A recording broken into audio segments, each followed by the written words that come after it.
Oh my god, is that Banner? Um, Hello chat.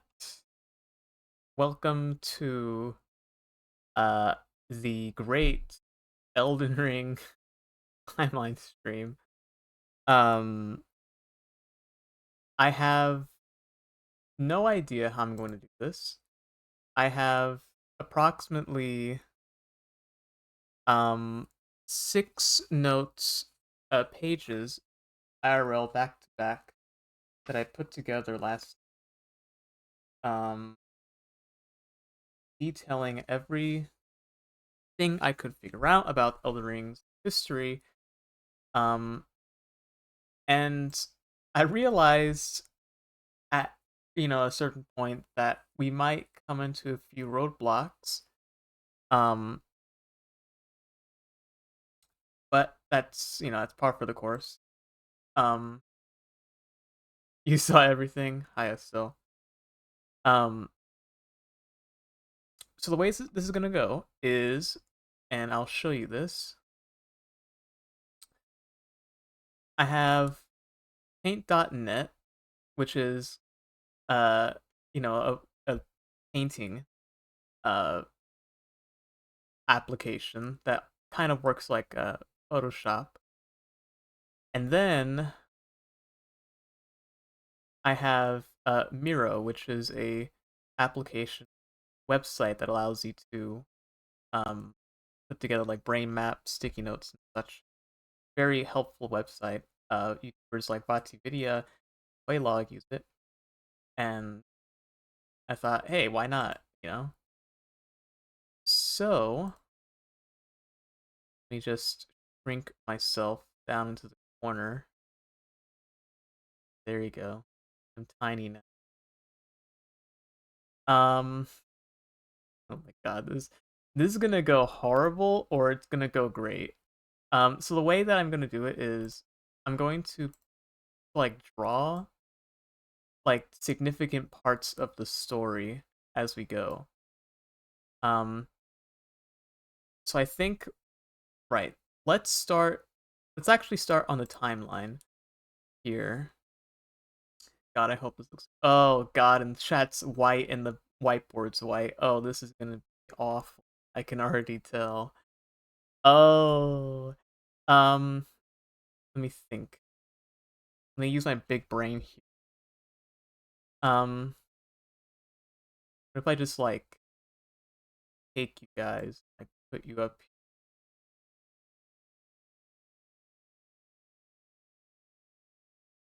Because then wait, but then if I on the paint, well, that's still fine. That seems fine, fair. Okay, okay. So my only canon event is me defeating the Tarnished. That's so true. Actually, it's not though because Tarnished does defeat you. Okay, so let's start with the beginning of everything. Um, which is the prime evil current.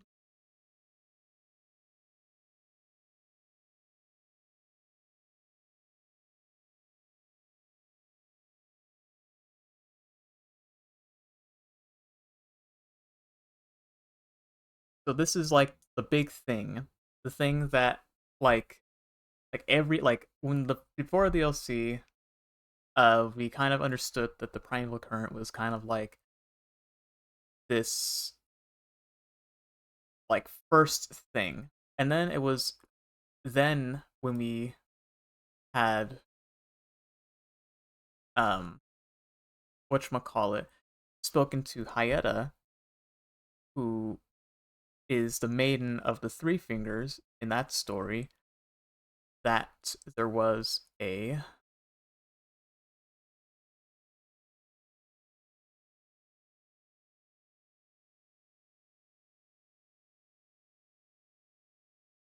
and I have in my notes here. She calls it um a fracture, specifically of something called the One Great. Is there DLC spoilers here? Um, there is indeed spoilers here for the DLC.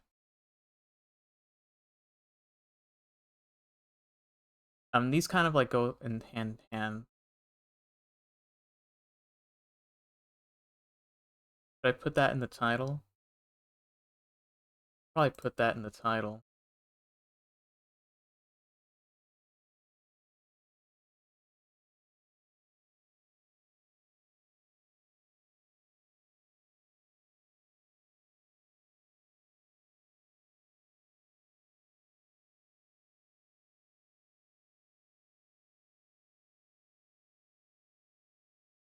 Okay, goodbye, Estelle.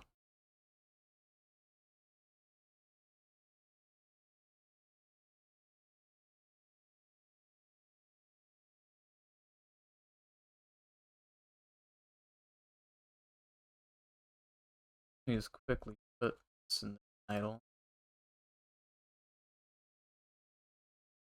There's a bug flying around my room, and I don't know what to do with it because I can't like catch it for some reason. Okay, so that's what we had. The fracture of the one great. And then in the DLC, we learn from Count Emir at the Cathedral of Manus Mecher that the astrologers that he is a part of had discovered something called the Great Rupture. And what he describes it as is a quote, um, a great rupture across the skies. We all come from stardust, pretty much like a Big Bang um, origin story, like in our own world. But it has very similar um, uh, connotations as the fracture of the one great, and it seems like they're both describing the same story um, of this thing, this entity, or perhaps all of the universe as a singularity exploding into a, how should I put it, like this like multiplicities of souls, bursts of everything, as Hayato would put it. So uh that there. And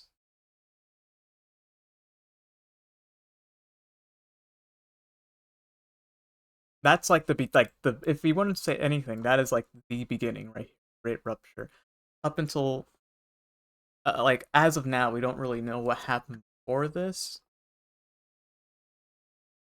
I've heard theories that the microcosm that the greater will seems to inhabit, um, as I've come to understand from reading the items from defeating Metcher, Mother of All Fingers, that it seems to be that the One Great is kind of like a deific entity that embodies everything, kind of like our own God, um, like the Abrahamic God, I mean, and it permeates through all of its being, and that being every single thing that lives, everything that is dead. Um, and I want to say that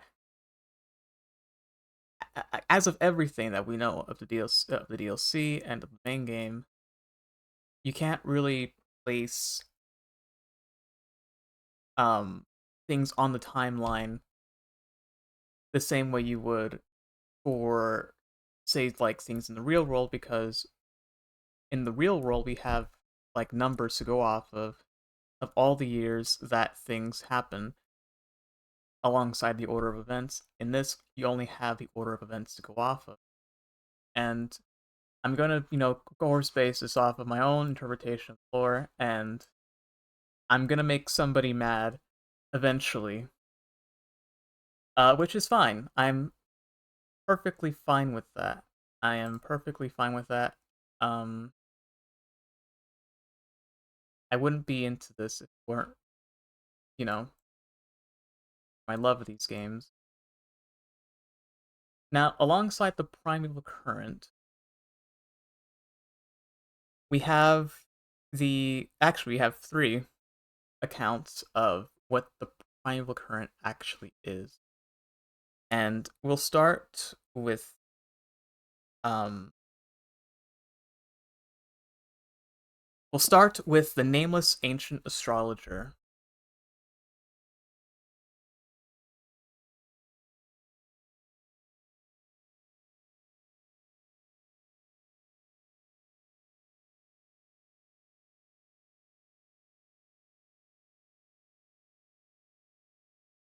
Now it's gonna be okay, so we're already getting into kind of like territory where you get one bit of information that kind of like builds off of one thing, but you realize in a timeline sense, it kind of like doesn't work the same way because the question is, where did this astrologer come from? What place did they inhabit? Um, all I can say is this. Um, I believe that this astrologer had to have inhabited the. I'm a little bit disorganized, Matt. Um, I'm of the belief that the ancient astrologer had to be part of the kingdom of Rao. And this is where we kind of like, oh god, a little bit news to that. And of course, we'll be able to move all these things around if we. So we'll begin here.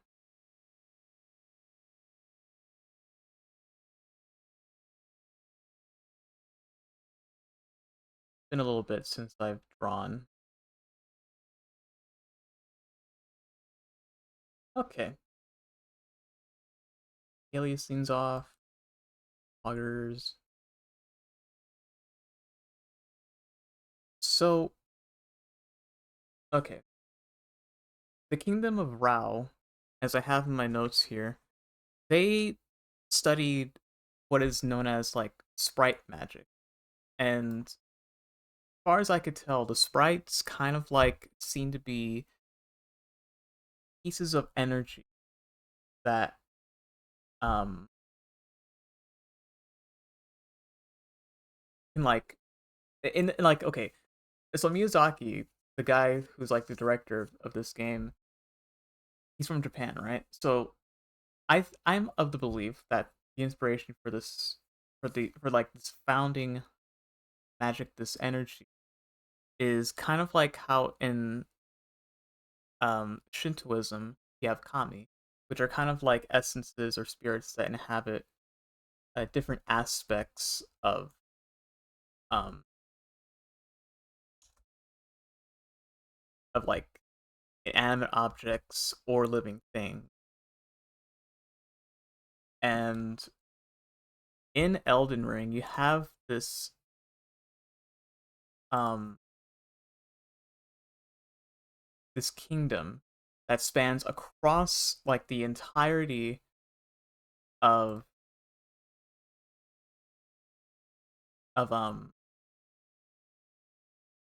of the game world that at first we weren't really sure like what they actually were. Like, oh, what is it? What are these ruins that like appear um like at the mountaintops of the giants and inside like the mountain cliffs. It's kind of like the civilization that we had found seemed to be like long dead, like so dead, like so long ago that it's been dead that like nothing has survived. Um However, what we do find in these ruins in the DLC is this statue of a woman. And my theory, and I'm drawing the statue now, going off a reference here, um, depicts like a large. It's a large statue actually. Find the statue all in around the ruins of Rao, and it depicts this woman wearing a fez-like hat, which of course invokes um like Mesopotamian culture in our own world. Um, and I'll get into why that's important. But what it shows is that women in the story have quite significance and have been very significant for seemingly all time, like since the beginning. And these are like the first people. And you're gonna see my artistic skills at work here, chat. But it's all in good fun. Um,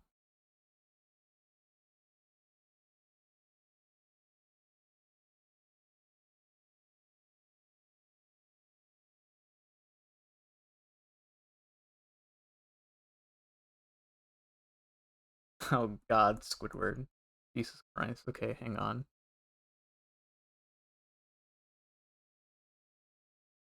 Um, but I think what it shows is that women have had a significant um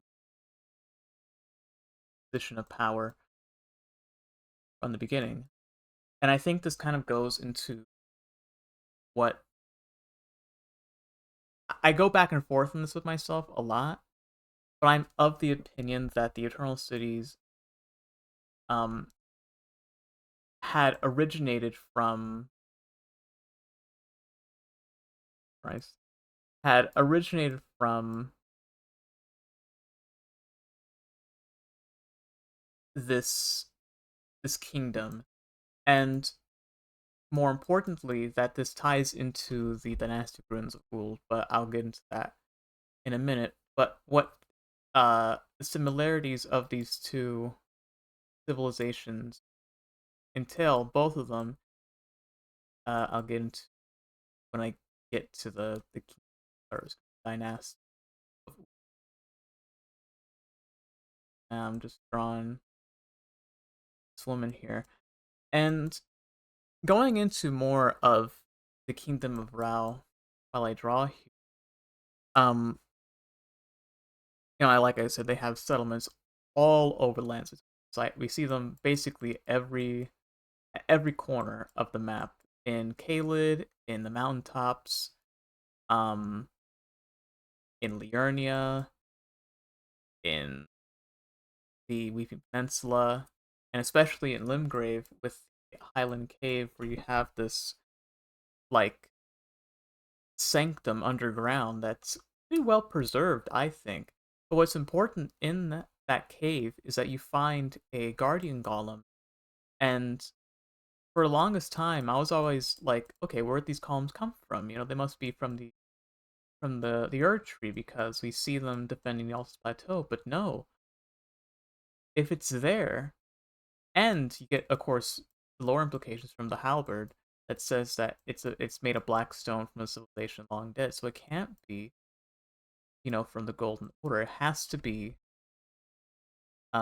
from that dead civilization.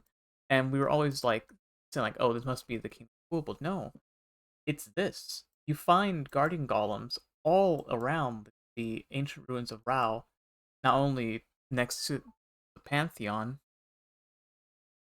um, but also uh in and around like the bottom portion of the ancient Rao. One second.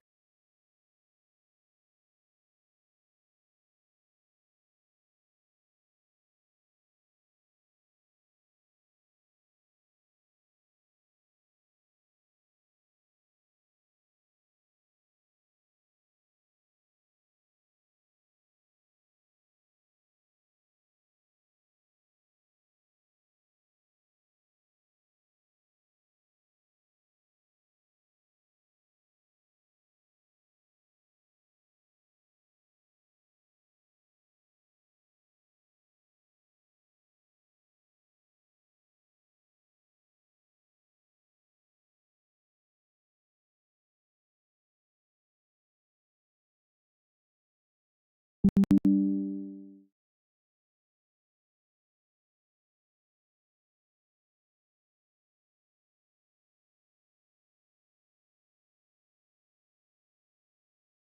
I'm back, chat. Maybe I should put on some music, shouldn't I? Probably do that.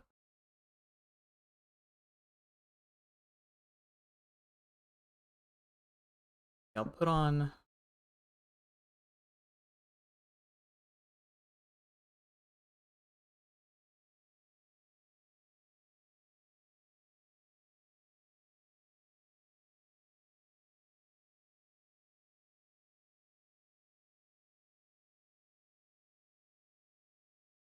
This is the music of Rao.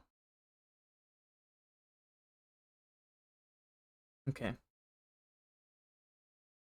Anyways, um, so yeah, more or less, I think that what the Kingdom of Rao really entails is that. Oh, and by the way, I'm kind of like scatterbrained right now, but the Kingdom of Rao seems to have been very closely aligned with giants. We find not only a forge in the Kingdom of Rao at the bottom, um, but in this, I think it's either in the one that's right at the bottom or one close to the jagged peak.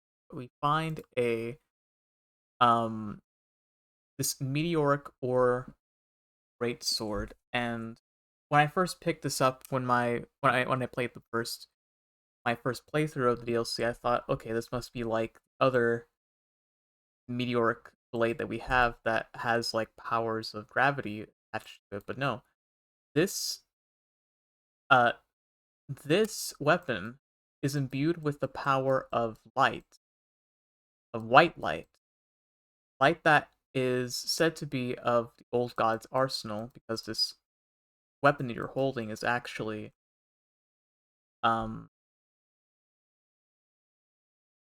a fragment of an arrowhead uh, that the old god had once used in the past.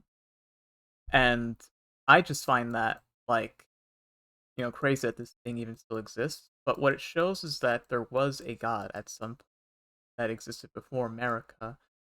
Um, and I think, of course,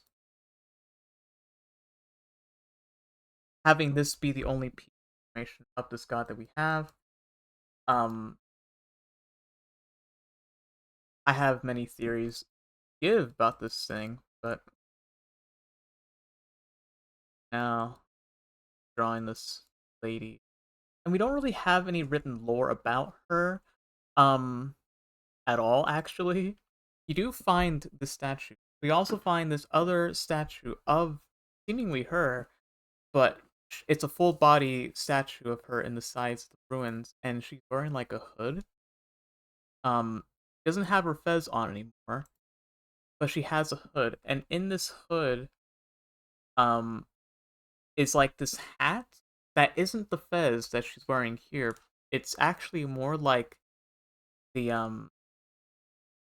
what do you call it? The hats that the Nox women wear in the Eternal Cities, and I think that is like very significant. For a couple of reasons. Anyways, this is my drawing of the raw woman. This is all memes. We're having fun here. Um,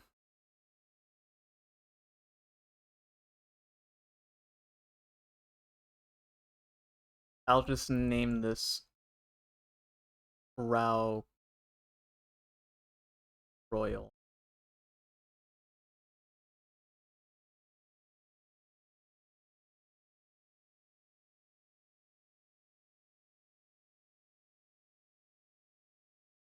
Okay,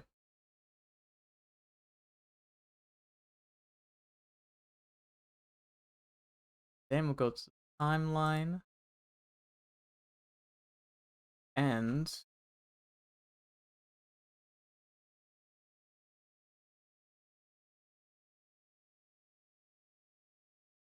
that pro streamer.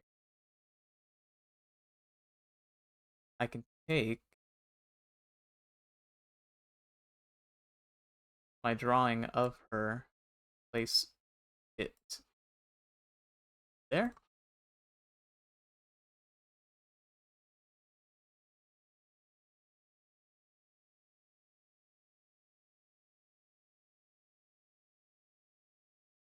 Here you go. Kingdom of Rao. That is. Oh my god. This is gonna be good, chat. This is gonna be good, I promise. It actually doesn't look too bad.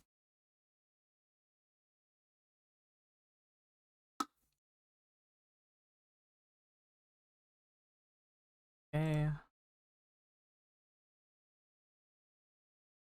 Oh, that's actually pretty cool. Have like squiggly arrows. Okay, I'm kind of having too much fun. Um, shit. I mean, it's the arrow. Wow. So this nameless ancient astrologer, um, for one thing that we know of about them is that they go back. They found something called the founding reign of stars. Um,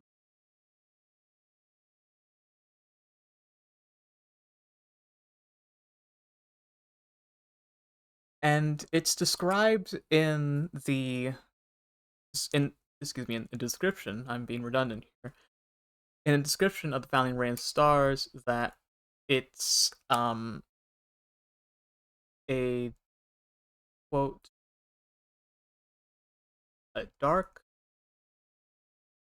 cloud.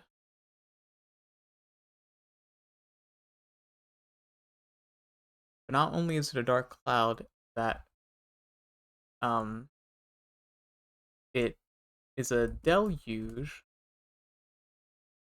of violent star rain, and that what they saw became real. And I think that's very significant. For one thing, this is the first indication um of somebody seemingly just like coming across this current. Let's make a line here.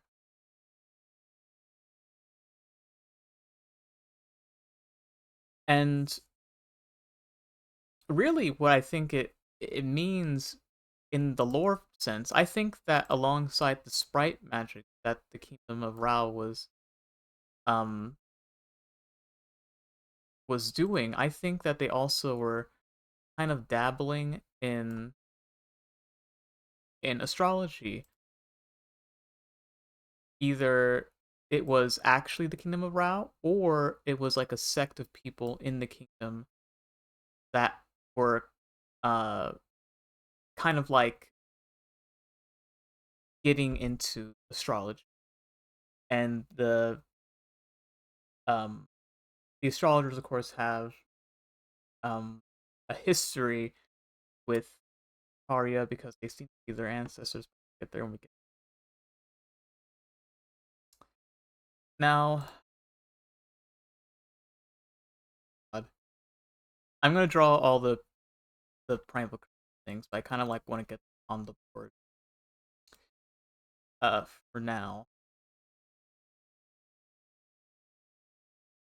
So you have the Kingdom of Ra, you have the name of astrologer, primal. Um,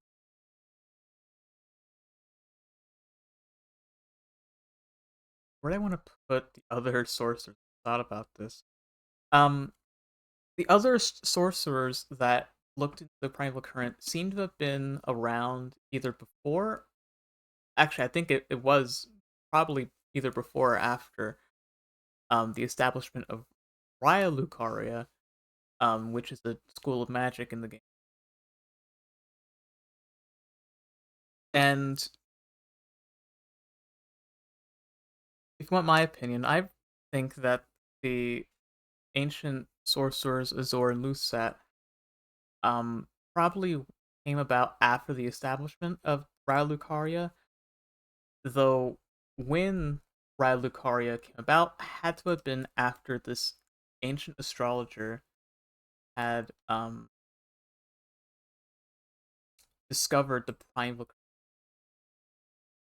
Let me just file here.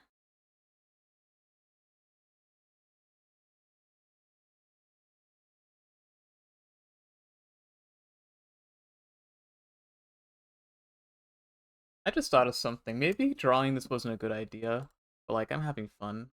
I hope you are too. I think it's engaging. I think it's endearing. Very demure.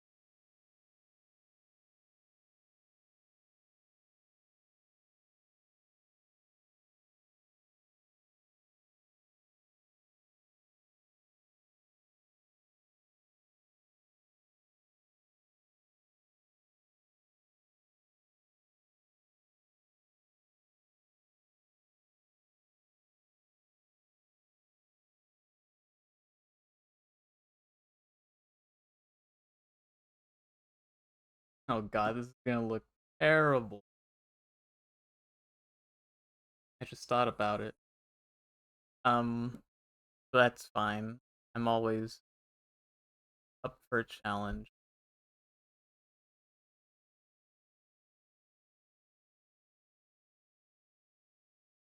So there you go. You got the cloud. And then you have like these like dropping bits of. Oh god, they're kind of like meteors actually. When you look at it in the context of the spell itself. Oh my god. Um, Jesus Christ Almighty. Maybe I shouldn't draw. What do you think, chat? Should I just like take the pictures from Google and like place them? I just realized I'm not cut out for.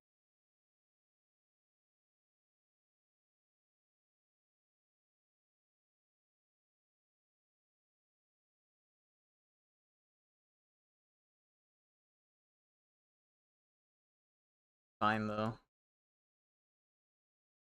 Um. Anyways, onto why I think it's significant. I think it's significant because I think what it shows is that um this is kind of like the first inclination that what people see kind of like becomes reality. That's a very simplistic, way of like thinking about what's being processed here. But I think it's significant when you take into account the Frenzied Flame and more importantly the Golden Order as a whole, and the Grace of America. Because for them, especially, what the person sees in their eyes and what is placed within their eye becomes a reality in like not only like in their head but also like actual like tangible um like stuff, which I think is kind of like a very like Lovecraftian um like it's kind of scary, I think, personally.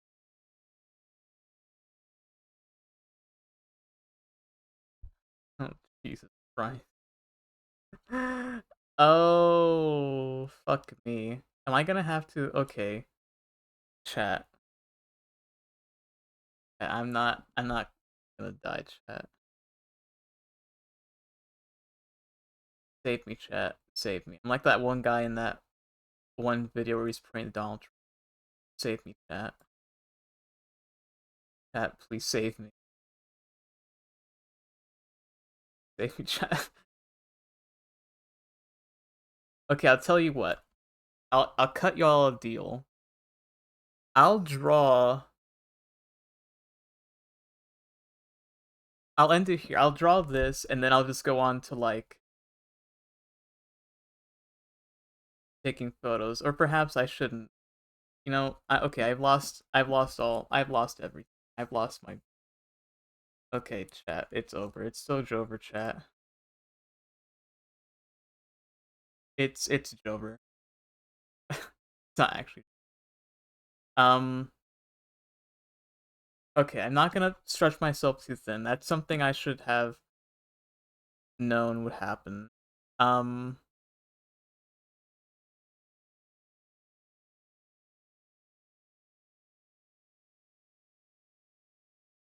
I can do this, chat. Hang on.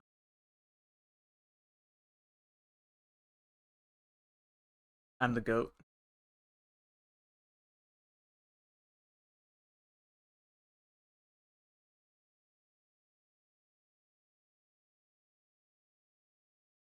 God. The fucking drawing of the Rao woman. Okay, I'm sorry, chat. I'm not gonna draw. I'm not gonna draw. I'm too much of a little baby person to draw. Hang on, I'm doing some stuff behind this. Hang on.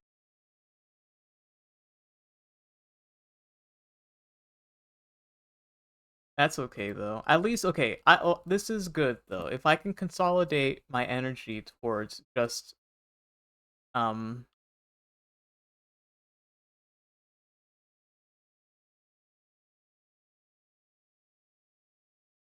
just my theories and everything as I go about the timeline, I think that's better than me taking time to draw.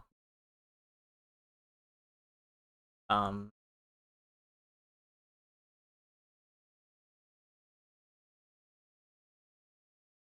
so I'm not too upset about abandoning the art project. I think it's good to um know when you stretch yourself too thin. So okay, right. Timeline, where are you? Okay, go away painting. I'm gonna put you somewhere else. Oh,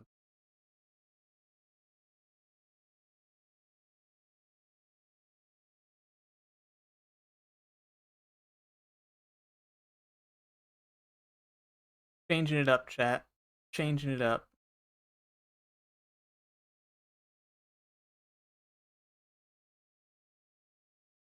Alright.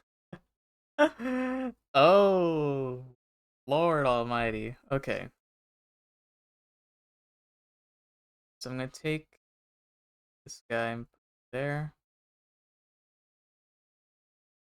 There you go. You got the founding rain of stars. Um,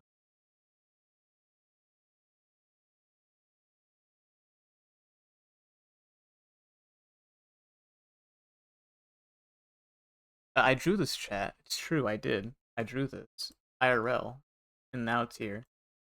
Um. So yeah, in the photo you see, of course, the glintstone falling from the sky, and I think that this glintstone, if I can find the picture, let me see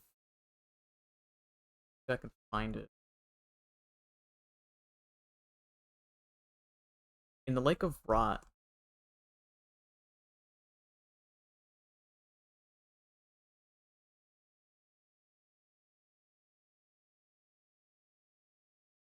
There's a good picture of it. I'll describe it though. In the Lake of Rot, you have this um, like mass of crystal that sits at the bottom of Rhea Lucaria. Excuse me, I haven't eaten yet. Um,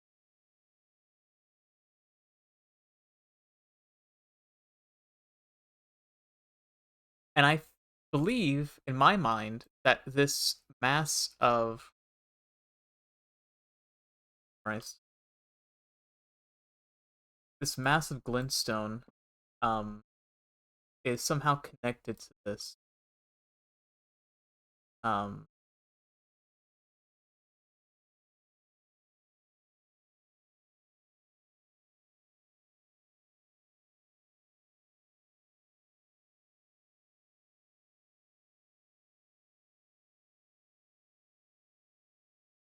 And of course, as you can see in this person's picture, um, this is the Grand Cloister on the left. Uh, and then above on the ceiling is this like column of rock, and on the top of this column, on the top half of it, is this just giant mass of glintstone, um, that's sitting right above Lake Rot. And I believe that when the founding Reign of Stars was founded, um,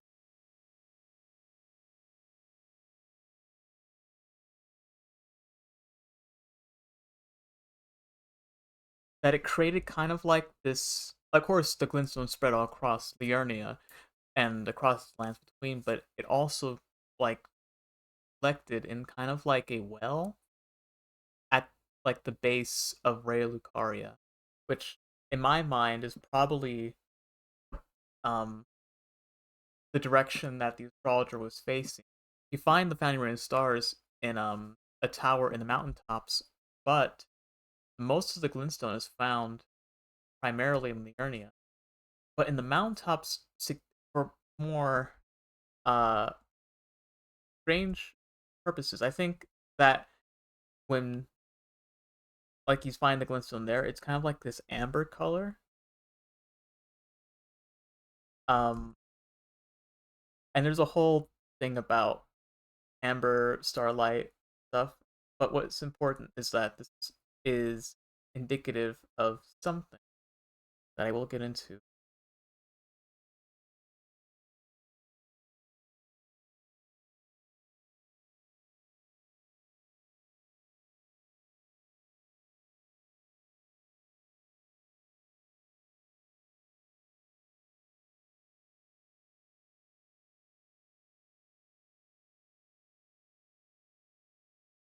Okay, excellent. Then I'll find the picture of the Rao woman. You can see what it's actually supposed to look like. And there's a fantastic picture that I found on Twitter from Zalowski, a prominent figure in um, Elden Ring. Um,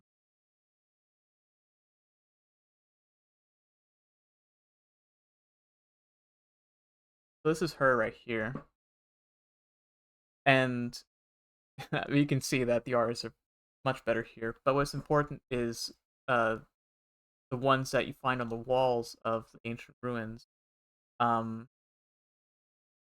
Very much different from the one you see here. What's insignificant is, of course, the pointed hat that you find uh, alongside the Newman women, the Nox of the Eternal City. And you find the statue all in and around the ruins of Rao.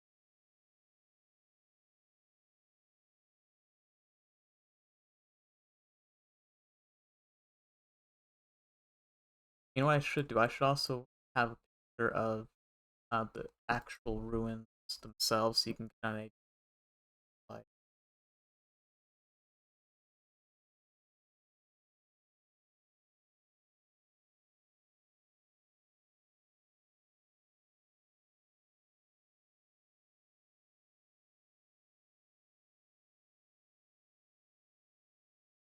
do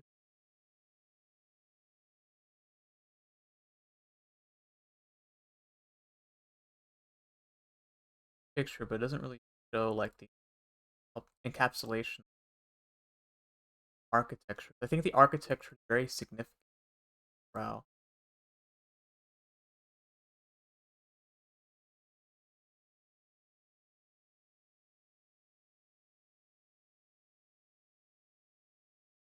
I should have taken my own pictures, but I don't have Elden Ring, unfortunately. I wish I did.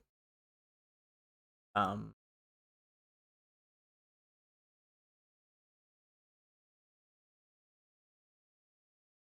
because if I did, like, oh my god,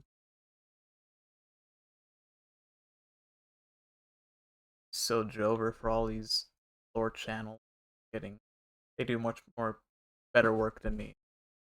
Um,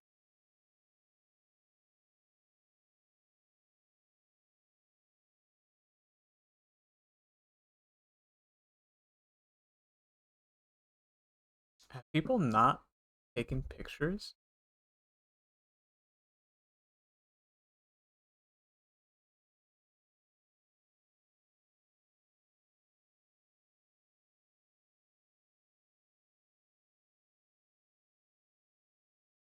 I guess I'll use this one.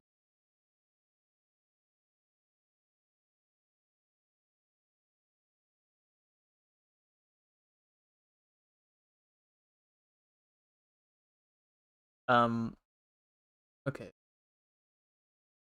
Well, this picture kind of shows like a culmination of other cultures here. One, the Wicker Man and the Horn Scent Tower of Belorat, but first we have Enter Ilum. But you also have in this picture,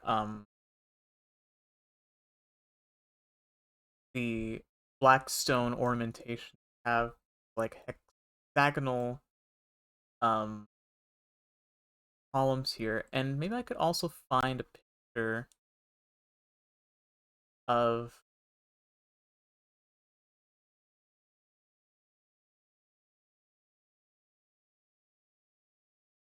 the High Road of Elden.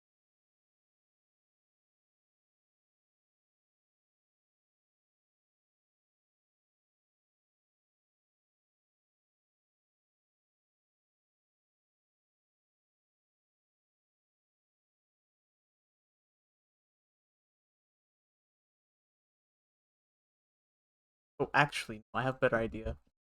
Ruinstream Precipice. That's definitely of the King's Brow.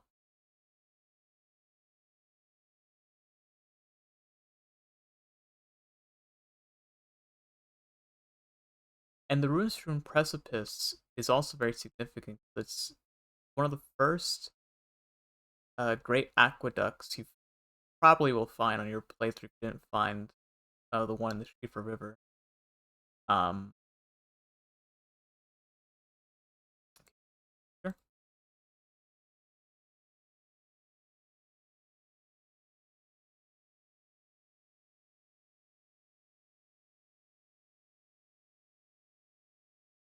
Okay, come back.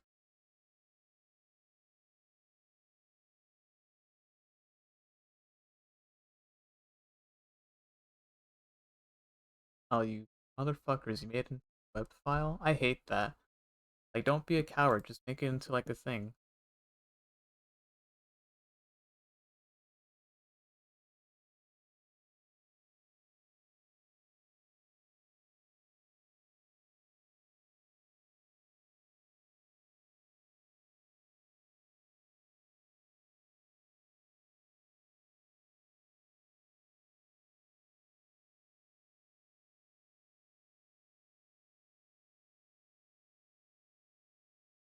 Okay, well, screw that idea. Anyways, you get the idea. Ancient ruins that appear both in lands and the realm of shadow, more importantly, shadow, seems to be at the height um of their power. Do that. What did I do? That helped me. So, um, oh Lord, see, this is where we get into like the part where we I'll stick to the timeline because that's what we're um I've already kind of like spread out from this. Um, let's continue, I guess. Oh God.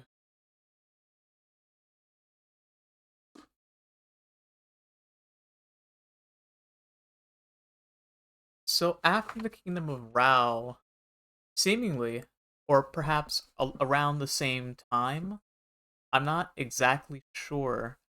Um, but we happen across a new civilization, y'all.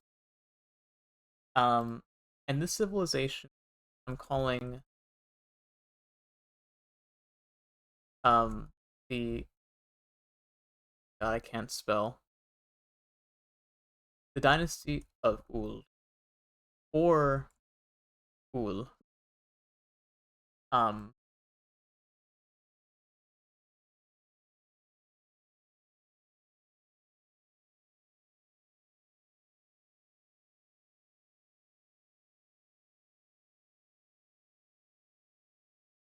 and the dynasty of Ul or Uld significant. My notes on this.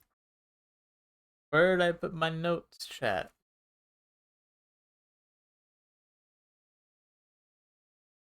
Um, here they are.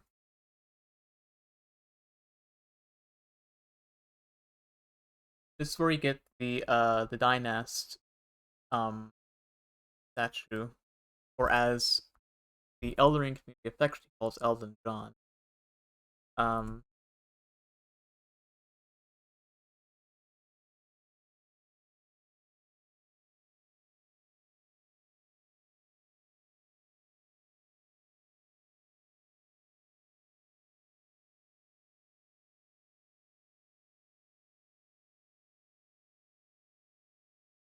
you get image of him.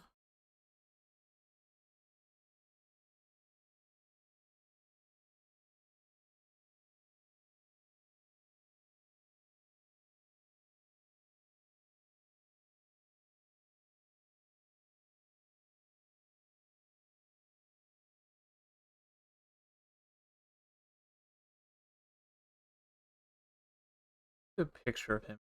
I could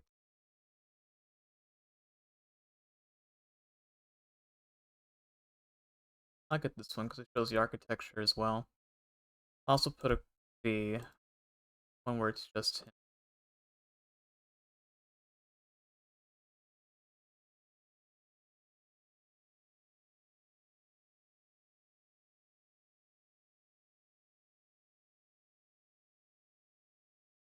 So, oh god, that is so pixel.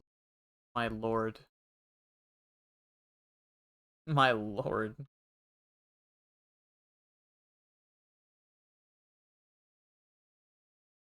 They're not a better picture of him.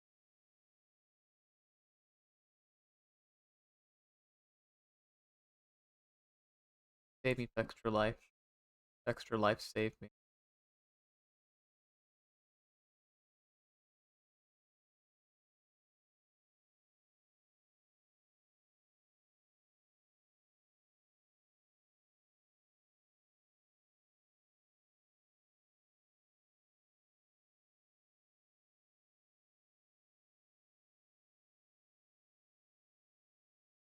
Okay, why is web embedded like such a fucking bitch?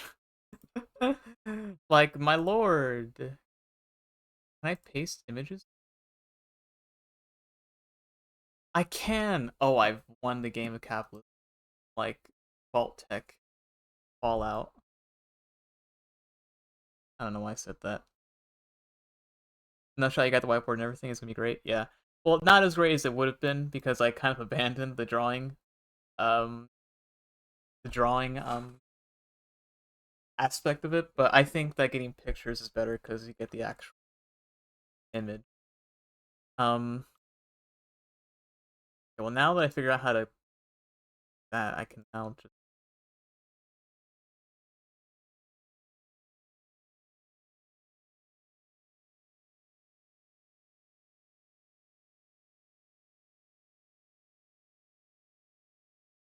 pictures are good. Very true.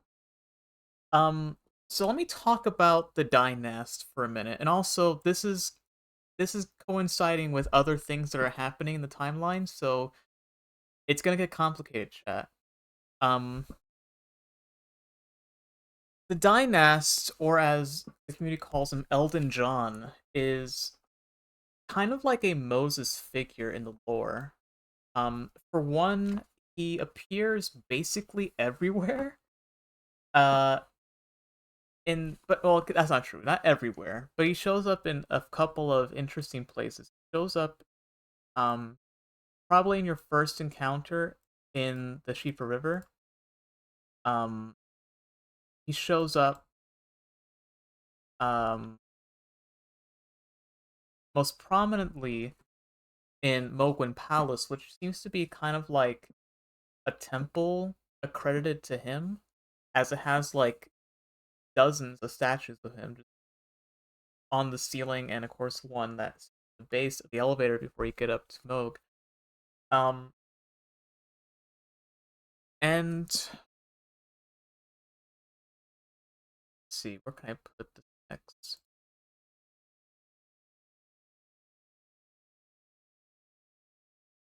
Um, oh, I should also put some text for the Kingdom of Rao so I can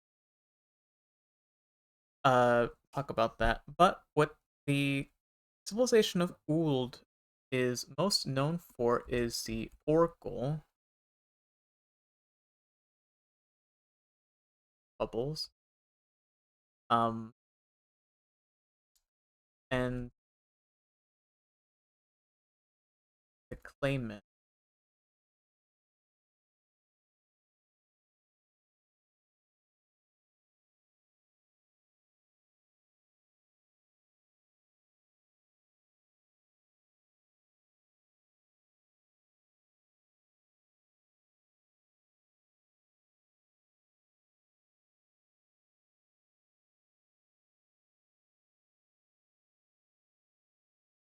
Oh, and this one has the actual description on it. Good. This saves me a bunch of writing. Um,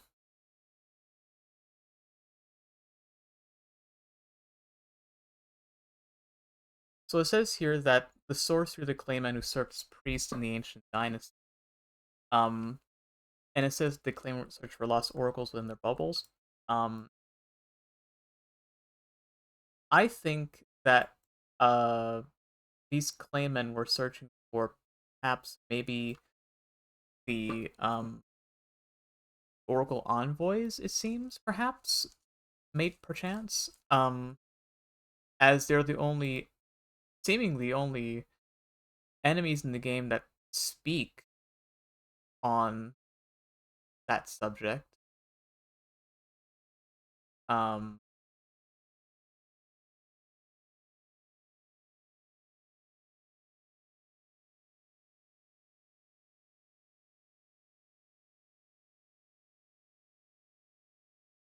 I love this program.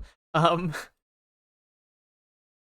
and I think it's significant also they're using bubbles because there's these series of well, I wouldn't say a series, but there's this one incantation, not incantation, sorcery called the fleeting microcosm that you get from Count E.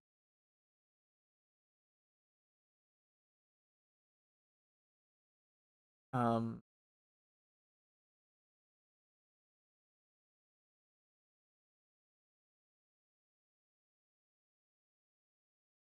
and I'm just showing it here. I'll put it on the board at some point. It's fighting you tooth and nail. Yeah. Um, the description of the fleeting microcosm is very interesting, I think. Um, because it's, oh god, where are my notes on that? Erebus, I have notes like IRL, and I haven't numbered any of them. I did number them. But anyways, what it talks about is a simulacra, and Elden Ring has a whole slew of what's the word, attributions to the idea of things are imitations of other things. And what this microcosm that you get from Ymir after ringing, I think, the first bell in one of the finger runes, uh, it says that the broken and discarded are fully willing to cling to fleeting simulacra, earning them some modicum of sympathy. Oh hell yeah, you're like me, my engineering tag, gotta have notes, yeah. Um, and the word microcosm, I looked it up, and it means kind of like a culmination of humanity as like an object. Or in like other words, like a house is microcosm, has people inside of it. It's kind of like a representation of stuff that is within something. And I think in the context of Emir giving you this and what it looks like and where it comes from, um, I think it's a representation of the universe that this game takes place in. Like it's actually like a little tiny universe that's being made. But what the word simulacra means is similar.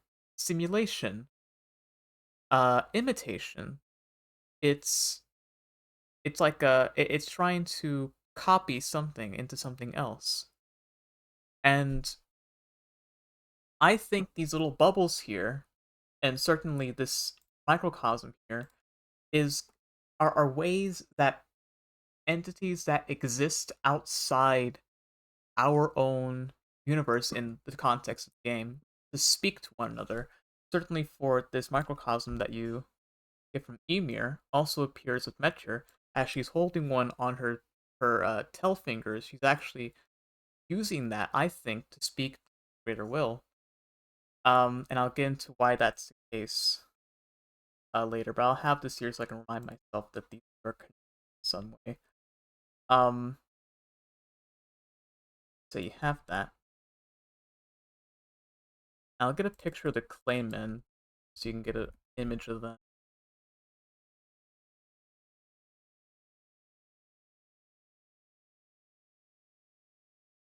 Where are the boys? Here they are.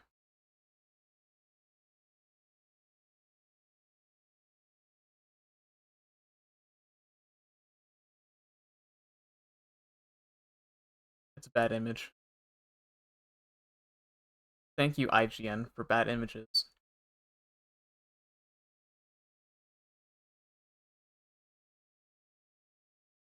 I don't think the Elden Ring Wiki is even better. Oh, this is better. Much better. There you go. So you have these acclaim men here, and what they're holding, these two here, is a dagger or harpoon made of like ancient meteoric ore.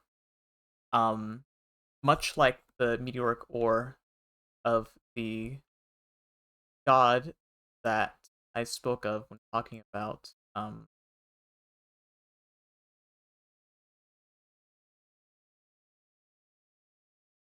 what's its face, the Kingdom of Rao. I'll get into why that's connected. Um, oh god. Okay, let's get back to the Kingdom of Rao for a minute here. And I think you'll enjoy this. Um,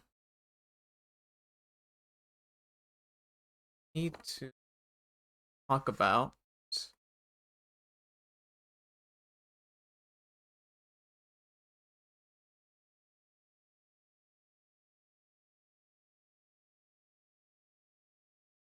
Sprite.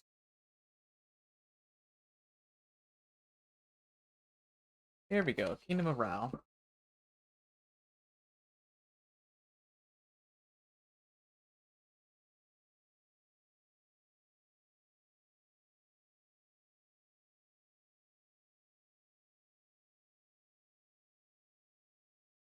So the Kingdom of Rao has this history of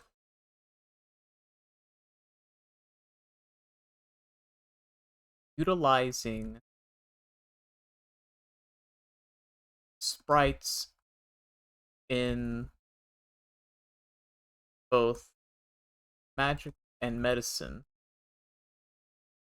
We find our first inclination of this, perhaps if you've taken the Belfry Tower to um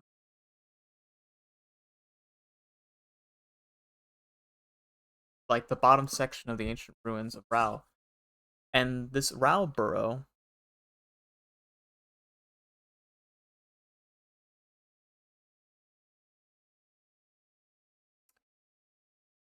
hang on, get the picture.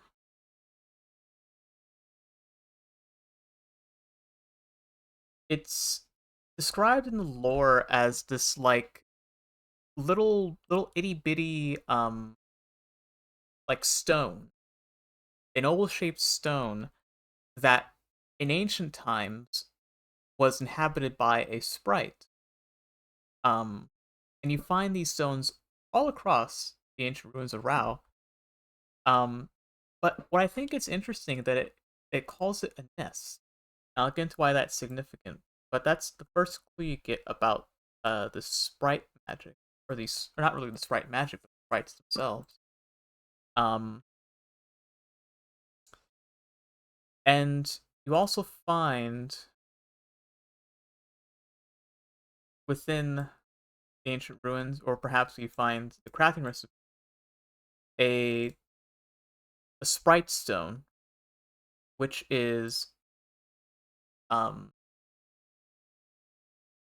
it says here that according to the Hornsent scholars, because the Hornsent studied the ruins of Rao, because Rao was already dead by the time the Hornsent were around. Um, that the people of Rao would use these sprite stones to attack people or to use them in utility. And these sprites could hone in on enemies.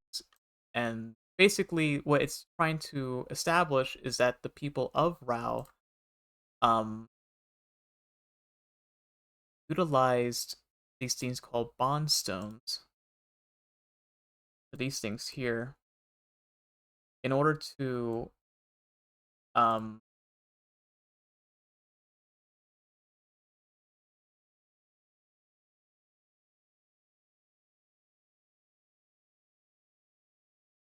like manipulate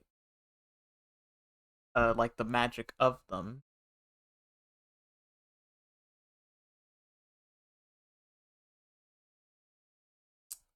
And what's interesting is that it establishes that bonds with the sprites were made to be broken. So these bonds that these Rauyan, if you want to call them, people, um, they were meant to break the bonds they made with these little tiny sprites. Um, and they would use these sprites in all sorts of ways, not only for purposes of attacking people, but also seemingly like find it, and also in the ritual implements. Reminds me of Western European folklore, and their focus on pacts with minor fae without the breaking part, though. That's interesting.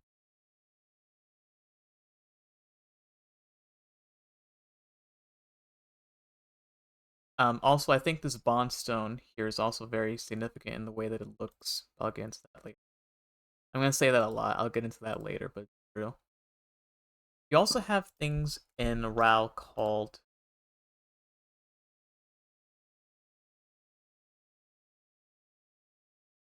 fire sprites,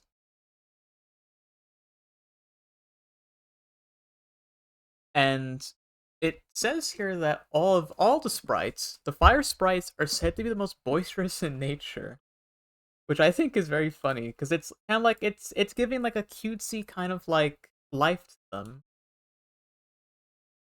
Um,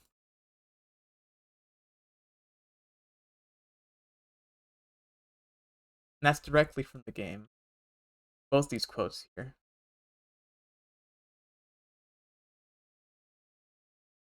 Like the idea of a house goblin or house elf who do leaf food or gives out in exchange for protection or wood spirits in exchange for agricultural benefits, etc. Yeah, like I think it's significant too because if I find a picture of them, well, they use these fire sprites seemingly to make um oh, this is excellent.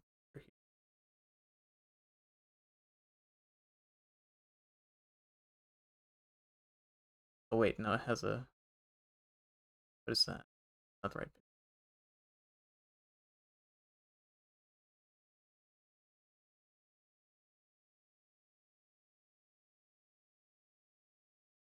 we go.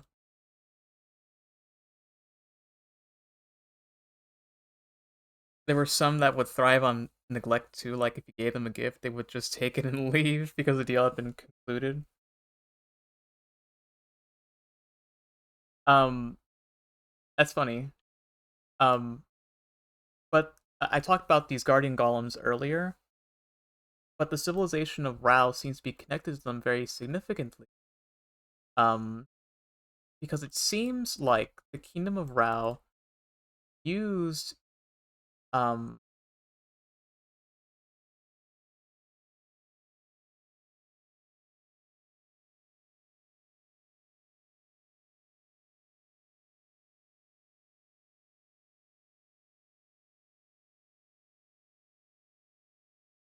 used these fire sprites to fuel the fire within their golem, um, made of black stone. And you find one of these in the High Road ruins, which has the same whatchamacallit, the same I'll get the picture in a tab and put it in this one. You see here, you have this is in the High Road ruins. It has the same hexagonal architecture, and you can't really see it here, perhaps, but it has like the same indentations within the rock columns. Um, I think that's a neat thing that I've noticed about these guardian golems.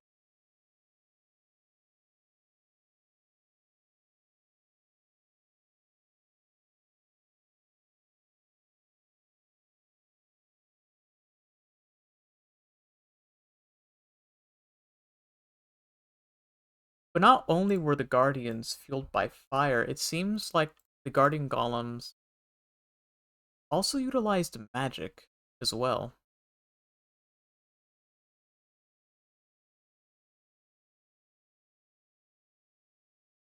Um, both in arrow and um in their what you call it, their they used it both in their arrows and in their axes. And there's this one guardian golem that you find at the bottom um of Caelid, where you find one of the paintings, and it showcases a different set of um. Well, so I'm losing my mind here, thinking about all the things at once.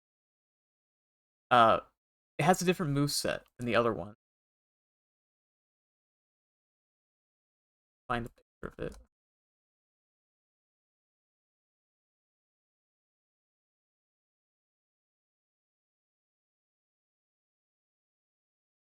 Here we go.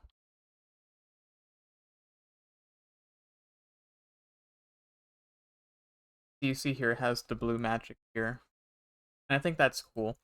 You also find other guardian golems that have magic within their arrows. Let me find that because that's actually a interesting one too. Golem arrow Elden Ring.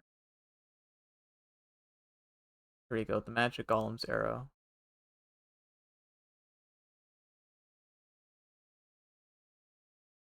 Very just amazing picture, I think.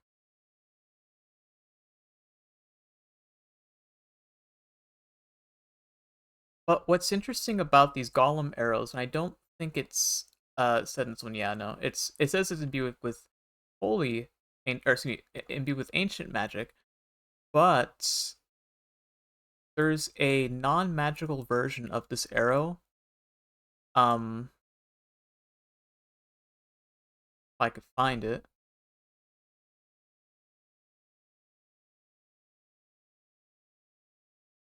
called the Golem's Great Arrow. That's it right here. And this one says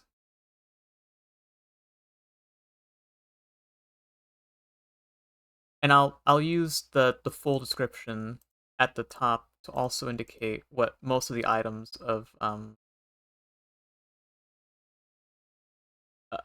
the Blackstone civilization items say.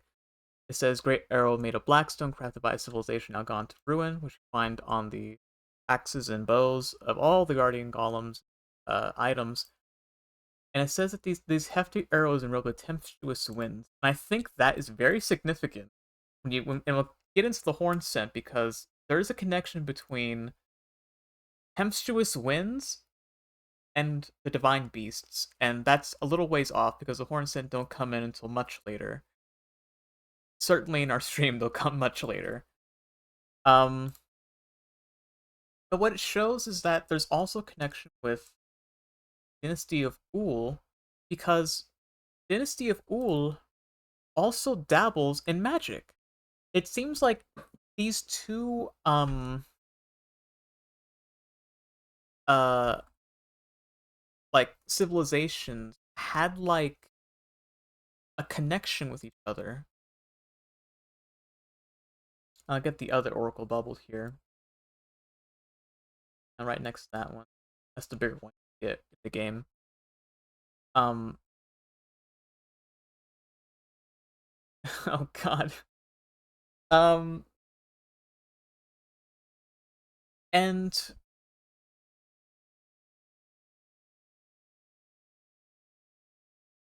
I'm just gonna move these things here.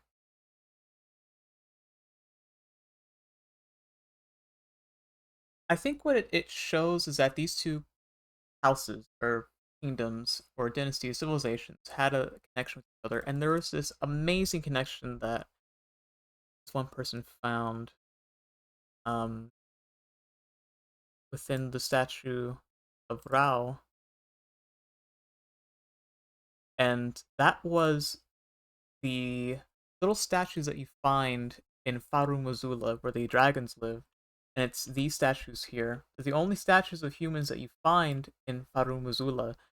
But it showcases, for one, a king and a mother holding a baby, and they both are wearing fezzes. And I think that's so crazy because the woman in Rao wears a fez in her most significant statue of all. And I'm of the belief now that the man shown here is the dynast. It has to be. I'm just saying that there's probably a connection between these two houses. They had to have been working together or perhaps coincided with each other at the same time and had a cultural exchange. Um, but Nanner's feathers are cool. They are cool. They're very cool hats. Um,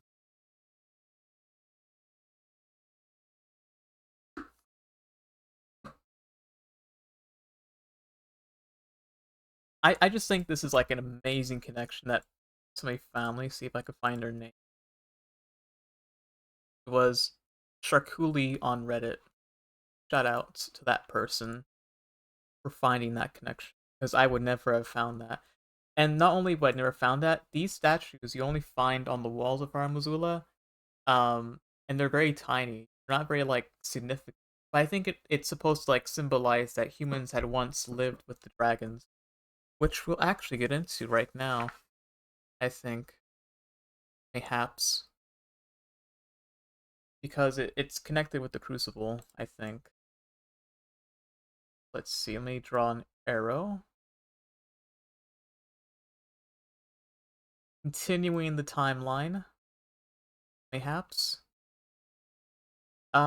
Actually, maybe this was at the same time. Now that I think about it. Uh,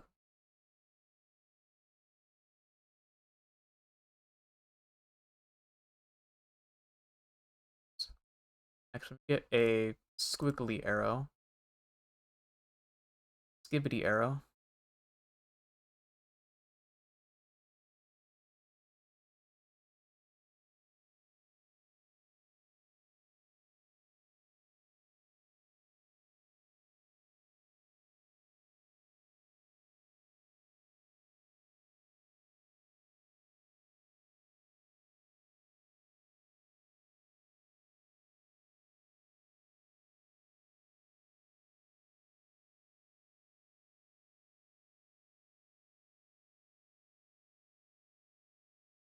Oh no, the music end? Oh no. Um, Let me find some more music. Elden Ring ambient.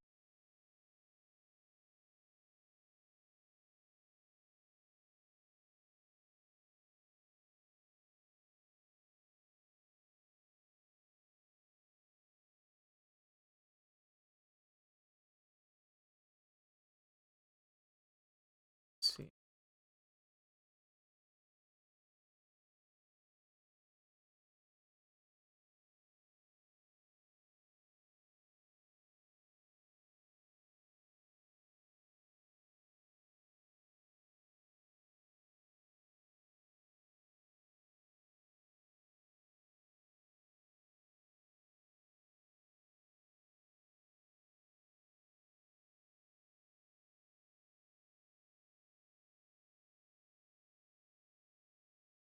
Okay, so let's talk about the dragons of Farumuzu. So, okay.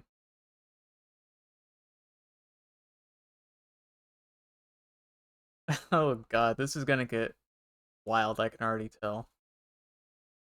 So, Farumazula is this floating mausoleum in the sky.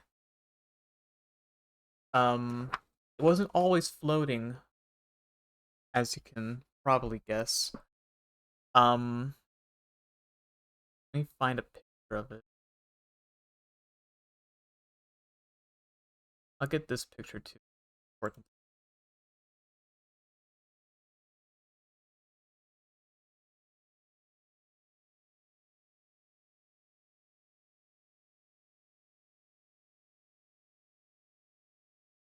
I'll get the map version. That seems to be like the most significant one. It showcases viral thing. So it's this floating city in the sky at time of you playing the game, but it used to be this mausoleum that at one point housed the bodies of countless beastmen, which were given intelligence by the Greater Will at some point, probably very early on in the timeline. Um,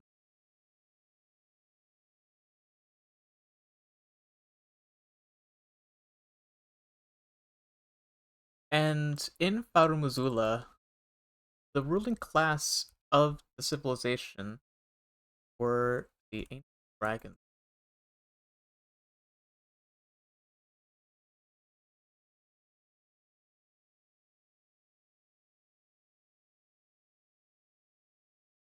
And the most significant of them was Dragon Lord Plishusax. Look at this badass picture of him.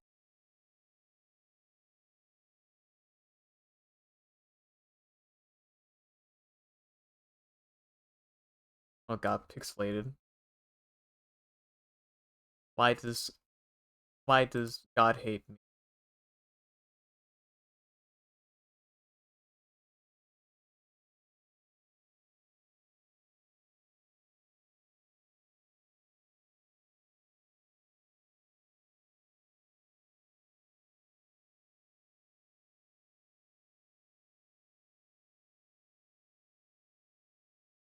Or not a good picture of him? Surely somebody took a picture of him.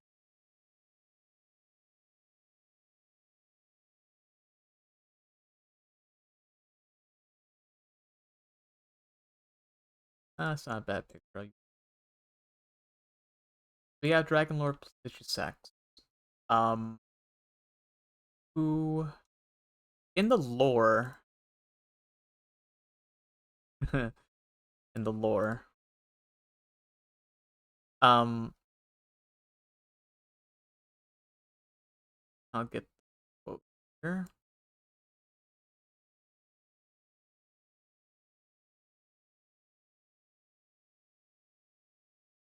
And by the way, this is all happening at the same time. All these things, I'm pretty sure.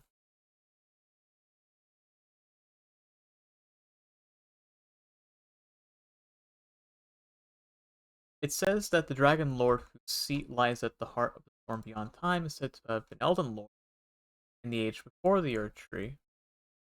Once his god was fled, the Lord continued to await its return. Um, and I think that's significant. The dragons sided over the beastmen, but also the men.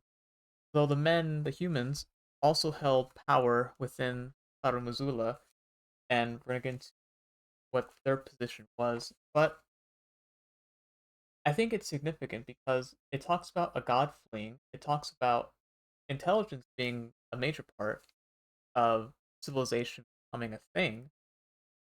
Um,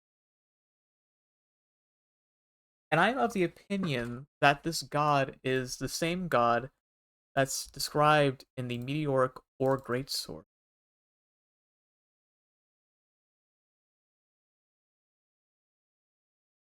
Now I'll get a picture of somebody holding it so you can get an idea of how big it is.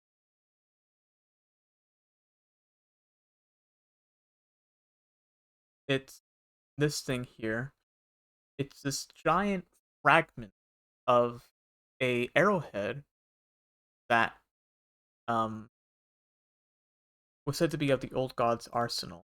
Get the picture from here. Is it?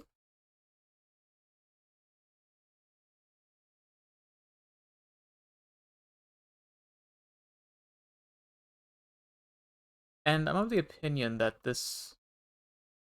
um this fragment of the arrowhead is the only incarnation of the god that was probably around during the time of Sigisax's reign.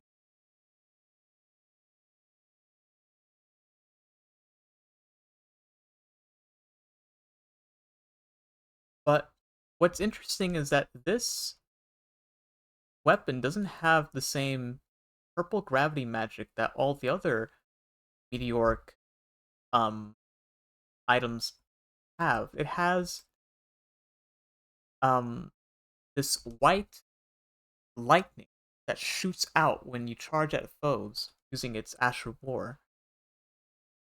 Um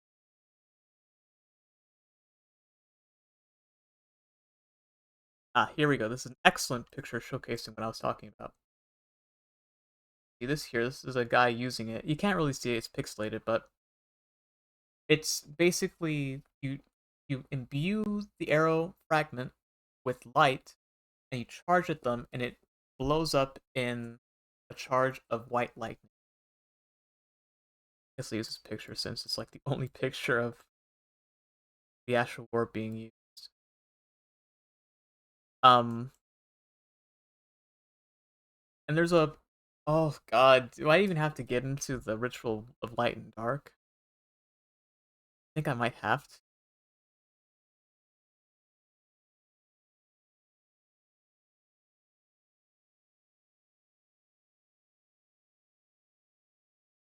Bear with me, Pat.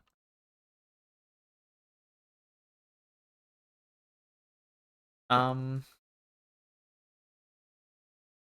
yeah, this was happening at the same time. So you have that. I'm again very scatterbrained right now. Um oh god, okay. Let's talk about the Mother of Fingers. Okay. That seems to be the place that I should slow my roll, as it said.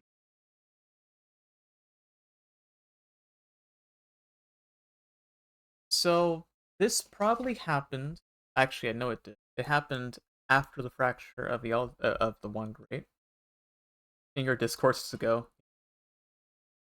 Um, Let me move you guys back.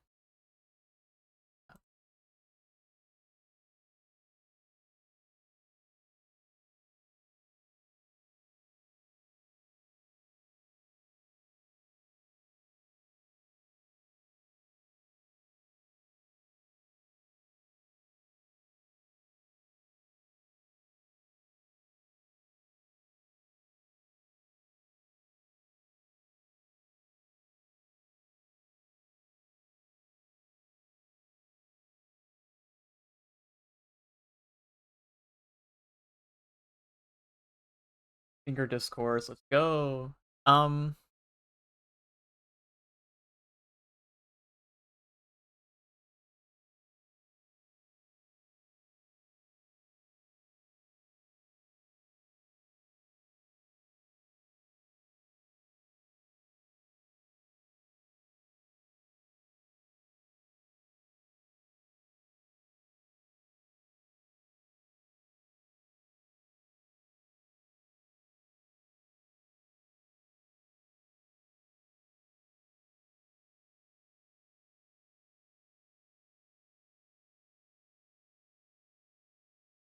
All right. Here we go. We have met your mother of fingers right here. There she is. There's our beautiful girl. Um. Oh god, that's guys back some more.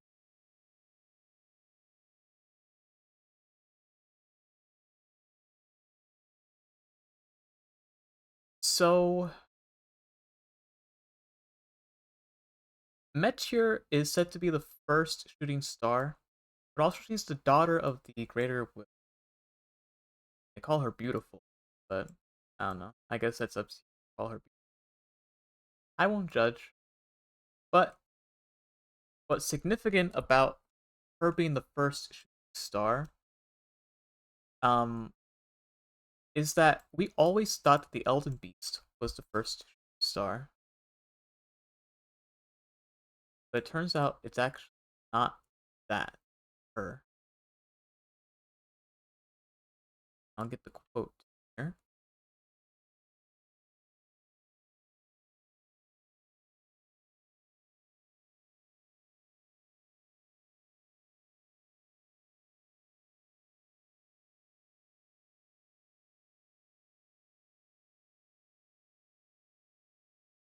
It says the mother of all two fingers and finger creepers was a magnificent daughter of the Greater Will, and the first shooting star to fall upon the land. And I think that's significant because we know that the two fingers, for one, um, are very much so kind of like the guides for people in their civilizations.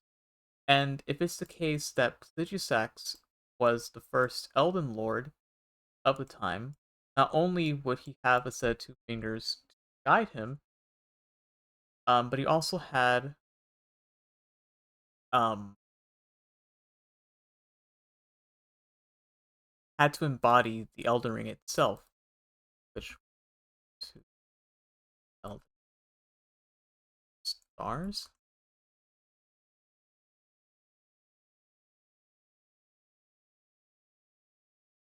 and Elden.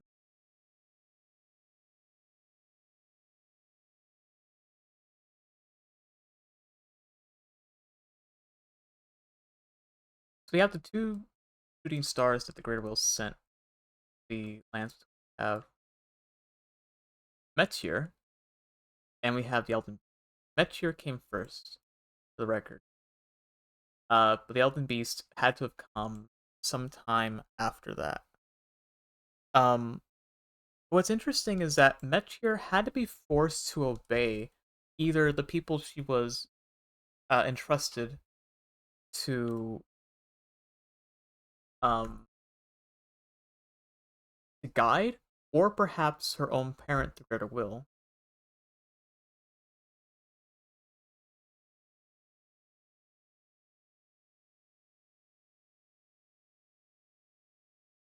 Um, which I think is very interesting and kind of sad because it seems like actually doesn't seem like it. It's explicit that the Greater Will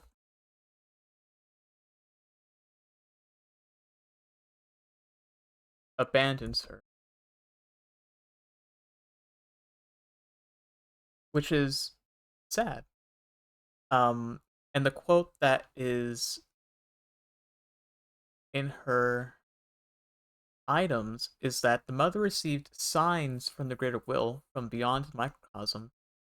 Despite being broken and abandoned, she kept waiting for another message to come, and you can infer that he has been waiting for the entire time. So basically, the Greater Will sent her here and then just left her, presumably after sending the Elden Beast as well. And what we have here is the Elden Stars incantation, and this was our first inclination of um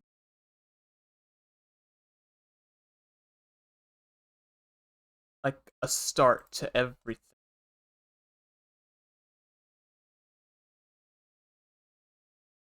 And it states here that long ago, the Greater Will sent a golden star bearing a beast into the lands between, which would later become the Elden Ring. We know that beast is the Elden Beast. But what's interesting is that um the Elden Beast is not, in fact, the first one to come here. It's Mecher. And whether because the Greater Will was upset that Mecher didn't fulfill her duties or whatever, um, it sent this beast to the lands between to instill order.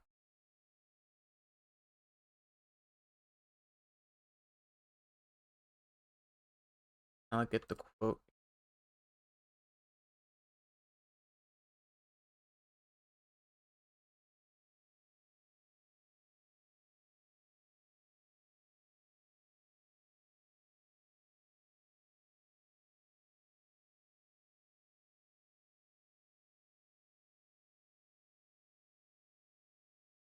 It was a vassal beast for Greater Will. And I think that's interesting, the word vassal, because in our world, the word vassal usually it instills like a lot of like feudalistic um like interpretations of like kingdoms of like the olden age of the olden days, but like we're talking about like the entirety of the lands,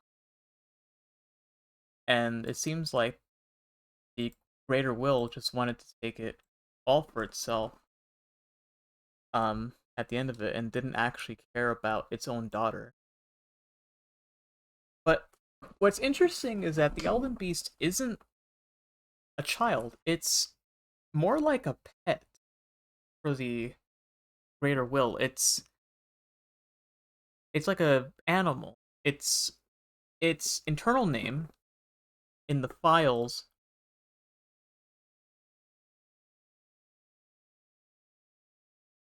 is Nebula Dragon, which is just wild. Like for one, that it has a different name than Elden, but also that it's called the Nebula Dragon, which connections with these guys here. That's a way cooler name to be. Yeah, I wish they kept it like that, but I know why they call it the Elden. Elden. It's actually just the Elden. And we're actually gonna get into kind of what the Elden Beast, uh, kind of like embodied after it landed. We see here the spiral, of course. Um, and I think around the same time this happened. So let me just place a. Actually, let me guys back some more. This is gonna happen a lot, chat. Me moving things around like this, because the lore does get very complicated at times.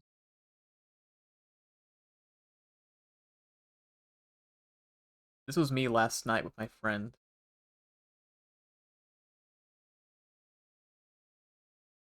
Shout out to the sky.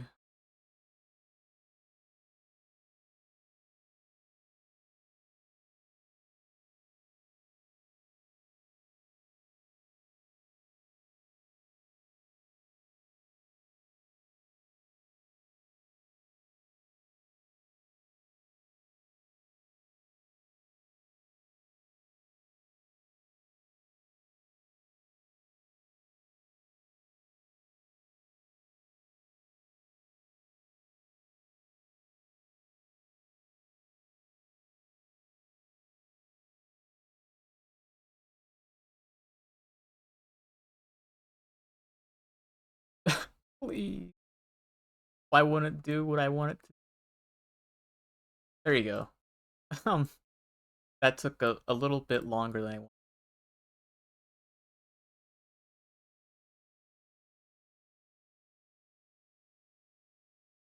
Oh god, what are you? Actually, this kind of works.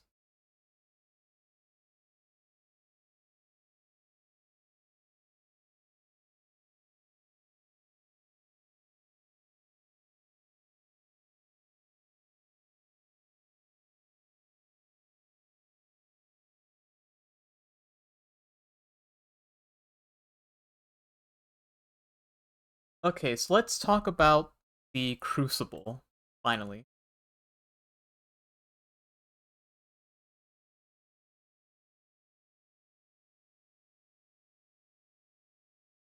That's red, really?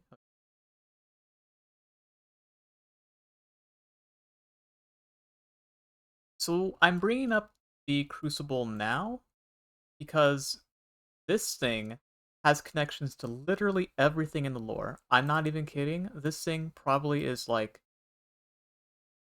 the most important part of the lore of them all.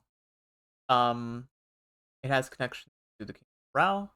It has connections to um the dragons. It has connections to even the aspects of like life itself.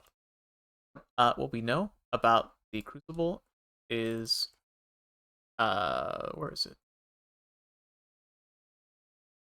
Is detailed in the Spira incantation that you get in Enir Ilum.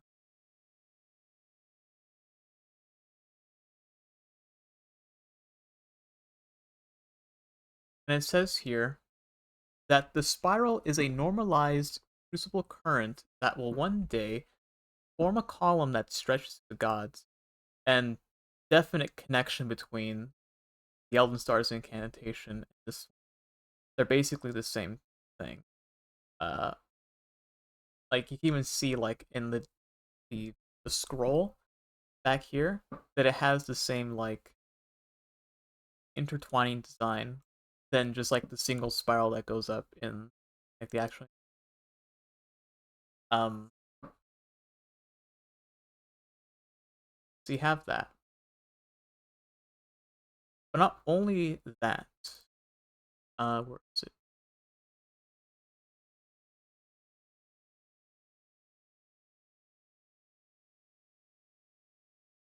Have the Gilded Great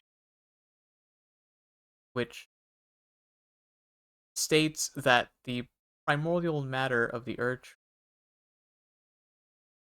um came up of this like red tinged gold. So we know that the crucible is also red,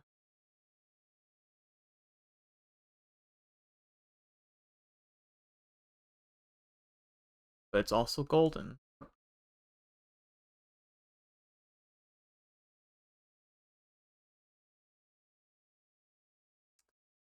And you find this description of red tinged gold all around the Crucible Knight um, armor and weapons. For one, if I just read like the axe helm or Dovis, it says um, that the Crucible holds the power of life, or excuse me, the power of the Crucible is of life, and it was the primordial form of the earth. So all living things one day were blended with the earth, or were blended in the Crucible.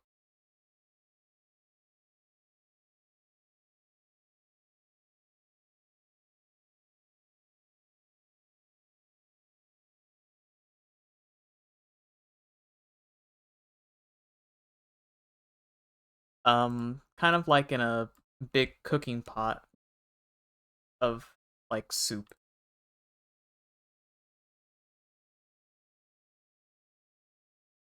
You get the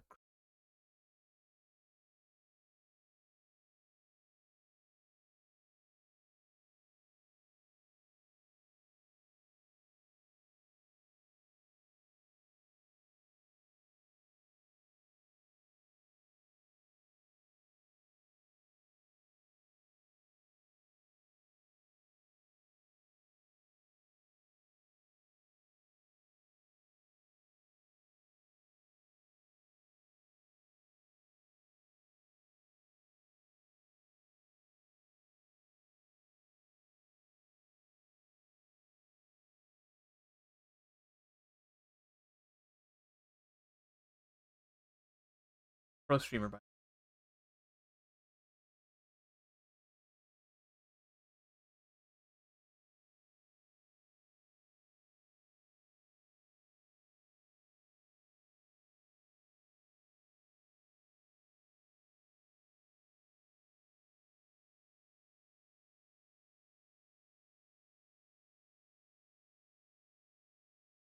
Okay, we have that. We have this. Um, but also in the Crucible, you had a whole slew of aspects. Um, and I'll get to the most notable one.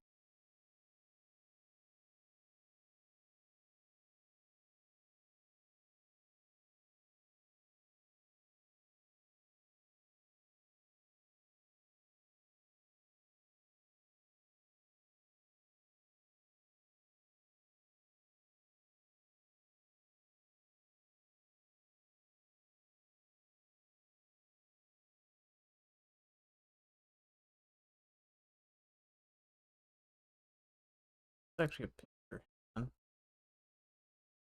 All aspects.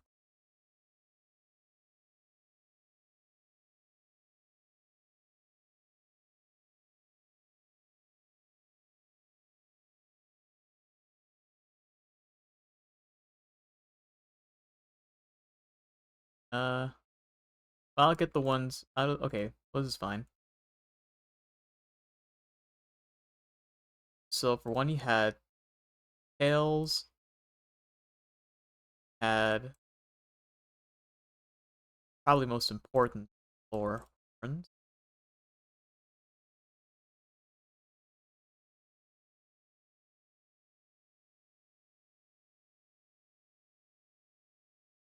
but you also had kind of like other interesting things um like breath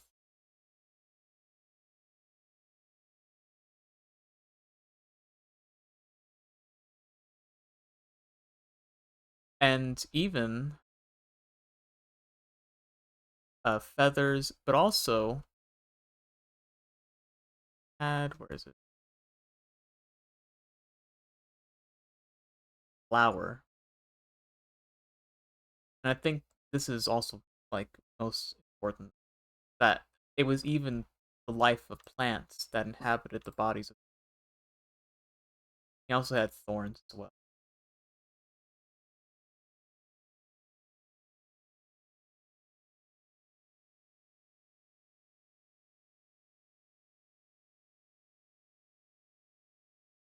And here's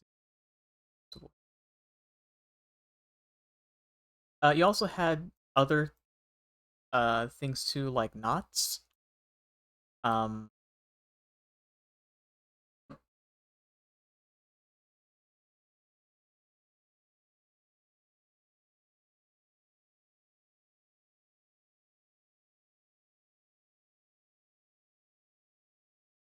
and lastly, I think scales.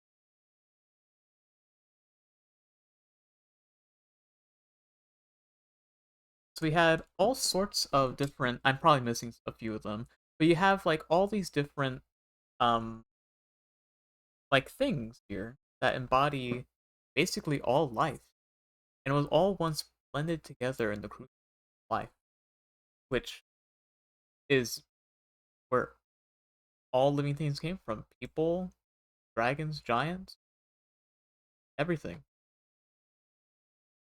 Um,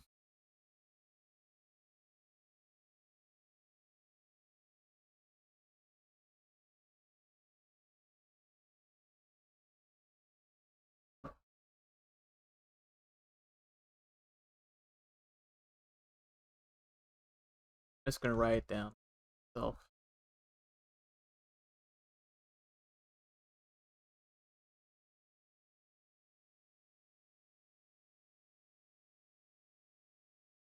and the more you pay attention to all the um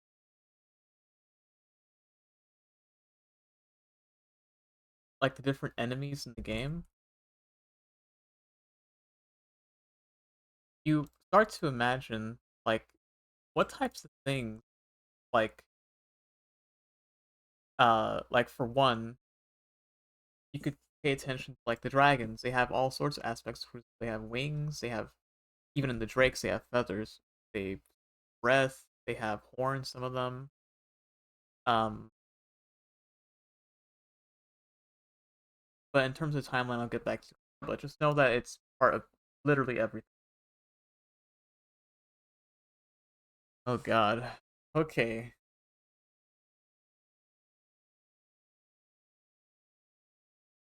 We're not even like in like the modern times yet, and we're already like getting a little bit chaotic. That's fine.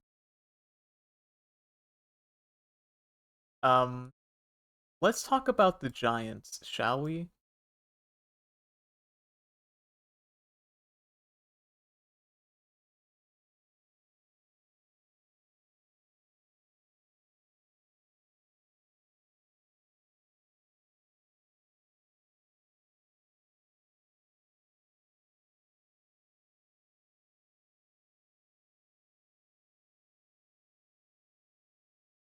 Um, so the fire giants. We can.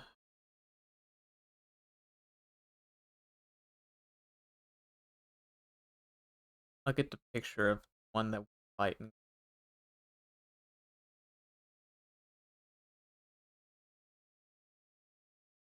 Actually, this is a much better picture because it showcases. Actually, no. I'll put a picture on its own. That one. Okay. We have the fire giants. Hell yeah. Yeah, there you go. I'll make it big because they're big. Um, they inhabited the mountain tops. The giant,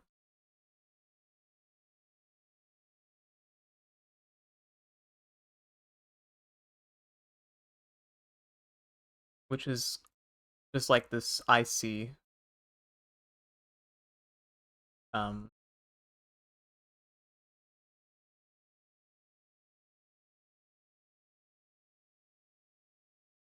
like peak above Langdale. What's interesting is that they chased the ice dragon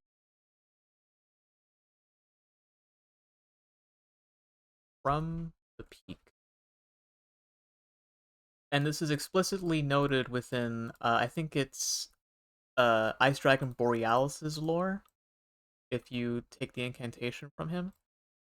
Um I think that's very significant for one because it showcases that the dragons and the giants had coexisted at one point, but then they didn't. Um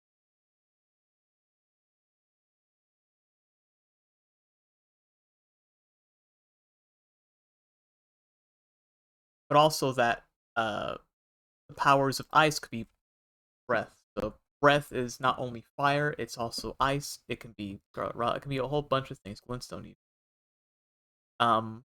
But what's significant and why I put um the fire giants close to the kingdom of Rao here is because of their forge.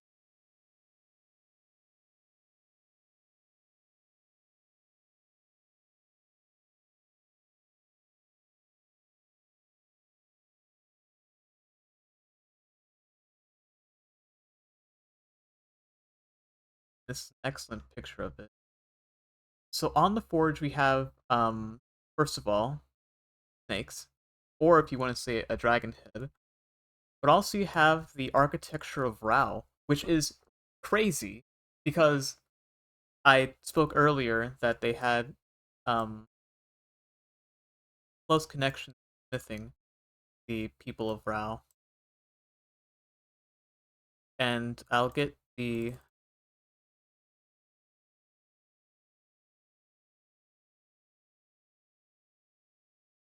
picture of the forge intake. I think it's called the Ruined Forge. You find these ruined forges all around the Realm of Shadow.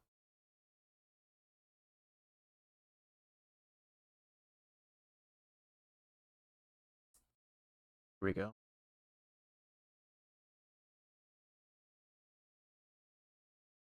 And these rune forges have similar architecture to the forge here, and but more similar to the Kingdom of Rao. But I think there's definitely a connection. The arches are pretty distinctive, yeah. But the most distinctive is for me is the hexagonal design, which is always number 8, by the way. Um, which by the way, the number 8 is also a spiral in and of itself. It's literally the symbol for infinity, the crucible coming back again in that sense. But also for the number 8, especially, is the eye of the fire giant, or the fell god, I should say.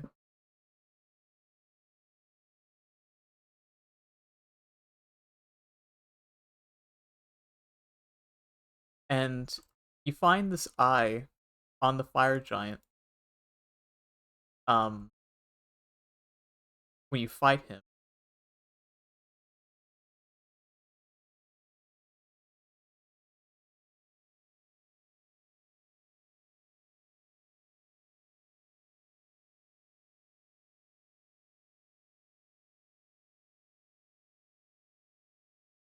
And on the eye of the fell god, this is explicitly said to be the god that America had defeated. Um, but before that, it was the god that the Hornsent had feared in the past. But even before that, this fire giant inhabits the bodies of the fire giants as they, worshipped it. And we can even see here we have one, two, three, 4, 5, 6, 7, 8. We have 8 surrounding one. And here, divine towers, which I'm also of the opinion that the divine towers were also built um by the Kingdom of Rao, or perhaps a connection with the Kingdom of Rao and the Sun Realm, which I'll get into. Which also, now that I think about it, I feel like the Kingdom of Rao also like had Uld as a dynasty that lived alongside them. Perhaps now that I think about it, if it was a kingdom, I call it the Kingdom of Rao because it like these ruins appear literally everywhere, like everywhere, while the dynasty of Uld only shows up in a couple places, less so than the Kingdom of Rao. I don't know if that's because the dynasty was older or if it was less significant than Rao, but that's just my opinion. I know there's other people who say that uh say differently, but we ball. Um, I don't know if this picture has the thing I want to show y'all. Can't really tell.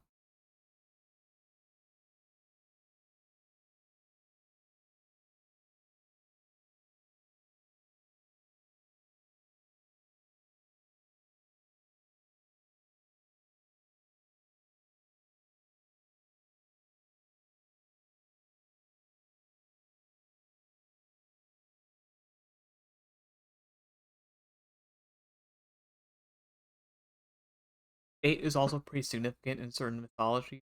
8 direction, Hinduism has 8 elements, and certain extensions of um Aristotelian cosmology contain 8 fundamental elements as well. Yeah.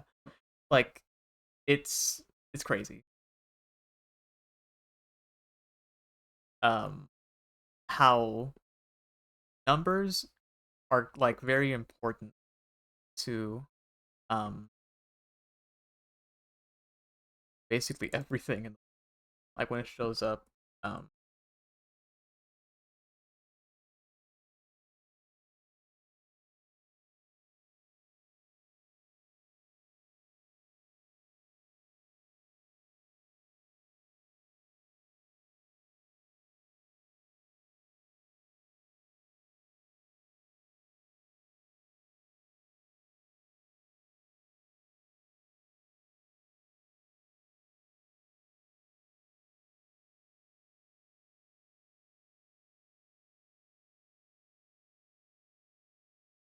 So I bring up the Divine Towers for one, because on the tops of the Divine Towers, um, I think this. Oh, this is excellent. Okay. Um, you see here, and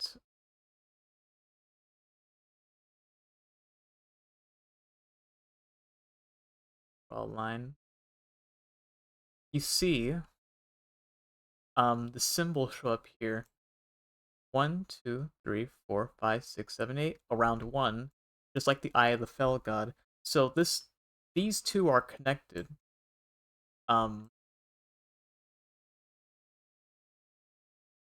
and I feel like these divine towers were kind of like before they held the corpses of the two fingers and the corpse of Ronnie. I feel like these towers served as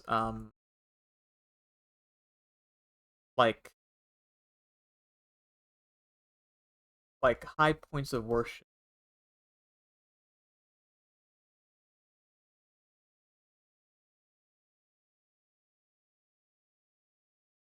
In for specific purposes, I want to explicitly say there's probably um God associated with meteors or other falling celestial bodies. That's just my theory. Because the term fell god, of course, could just be attributed to America felling the god, defeating it. Um,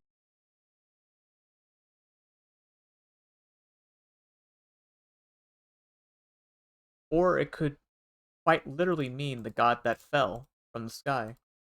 Which you could also attribute to both the Elden Beast or Meteor, because they were both shooting stars that came from space, from the Greater Will, which we know. I can get into that. Um, oh god, this is gonna get complicated, chat. Complicated, complicated. Look at this. It's disgusting how much I know about this game. Um, right. Okay. Right. Um, now there's a problem with the lore that I've always had, and that's trying to pin the Sun Realm. And I'm a little bit afraid to speak about it, but we ball. And the only written lore of the Sun Realm um, is in a single shield. Um,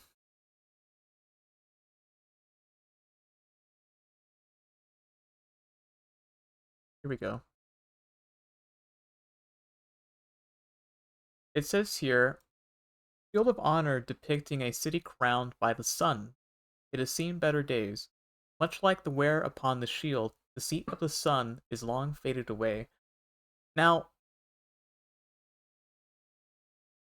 I feel like the seat of the sun was probably like a a coalition between the kingdom of Rao and Ul and the dragons all together.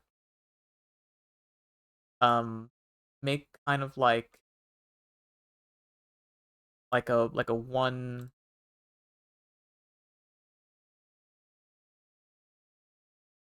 civilization, you know?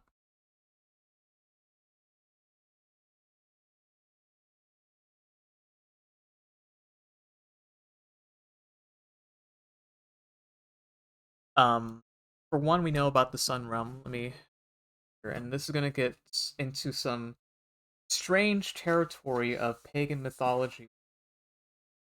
Um, but bear with me here.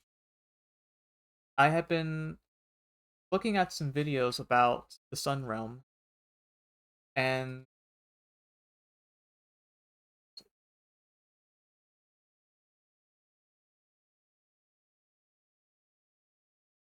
For one, there is some connections with the sun and the Earth tree. We know that the Earth tree heal people in its rays. We're not even yet. Um, God, America's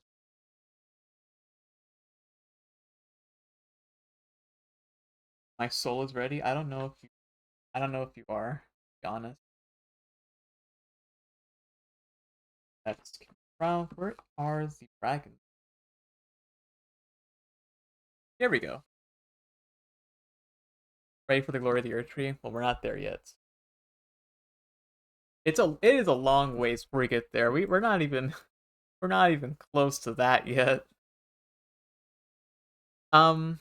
Okay, so let's let's talk about this. Okay, so we're kind of like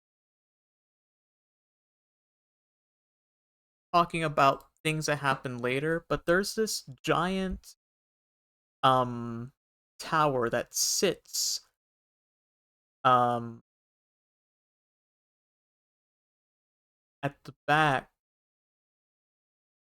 of the Shadow Keep. Um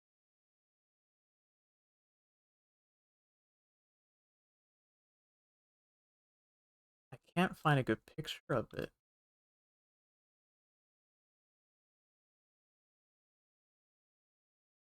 And it sits in front of a chalice. Um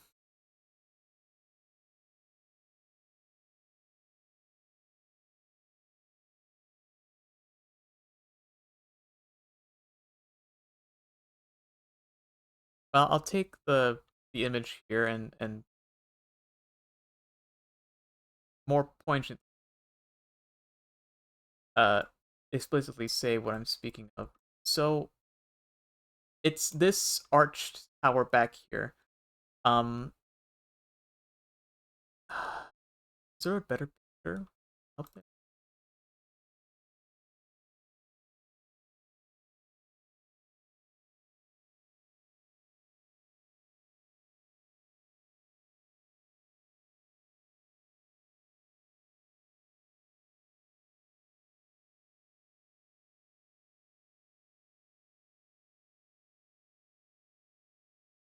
Um okay. Oh, this is a perfect picture. Oh my god. Thank you whoever had this picture online. Okay, so this is the Shadow Keep in the modern times, but there are definitely similarities with the Tower of the Sun Realm and this one. For one, in the video that I saw, I can't for the life of me remember what the name of the video creator was, but whoever it was, I'll credit to them. These are not entirely my ideas. Most of them, but he looked at the architecture of the Shadow Keep, and for the main like two towers here and the surrounding uh walls, the walls themselves have the same spike design as the towers of the Sun Realm castle here, and especially like the central tower is very much indicative of this one here. But I want to speak about the tower in the back. This arched tower that sits at the base of the shadow tree that is um, centered to look like it's collecting the sap of the tree itself. And in the video, the guy talked about how he recognized um, this tower as a tower in England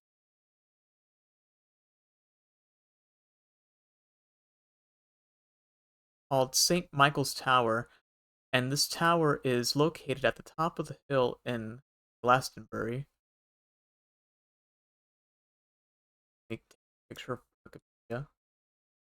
and you can definitely see the similarities. Definitely, if like you look at the video and the architecture of it, it has the same thing. It has the same like indentations of like stories on the wall.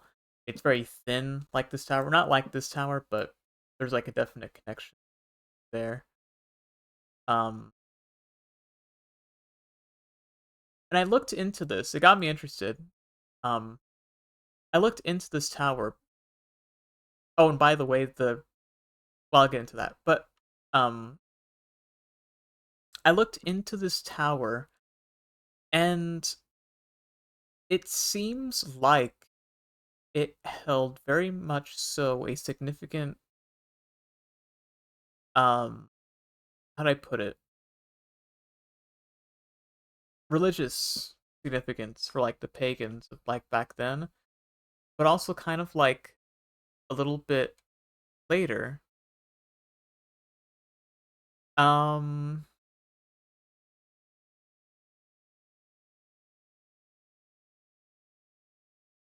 Second. So this tower apparently had um like modern day significance with the goddess movement. And when I looked up the image of the goddess movement, this is what came up. An image of the divine feminine with a fucking spiral in her womb. And when I saw that, I was like, "Oh my god, Miyazaki, you piece of shit. You thought about everything. You literally, he thought of everything." Um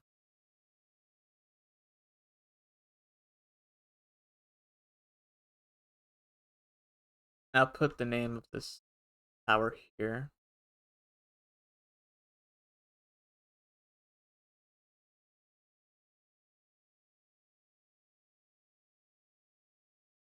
Glastonbury tour. What's crazy about this tower is that there's a chalice that sits at the base of the tower that is supposed to represent the flow. It's supposed to represent the menstrual flow of women. So it's like the flow like flows into the well, much like how in Elden Ring the flow of the tree, its sap is collected into the tower into a chalice at the base of the tower. So there's like a connection between that classic fertility imagery.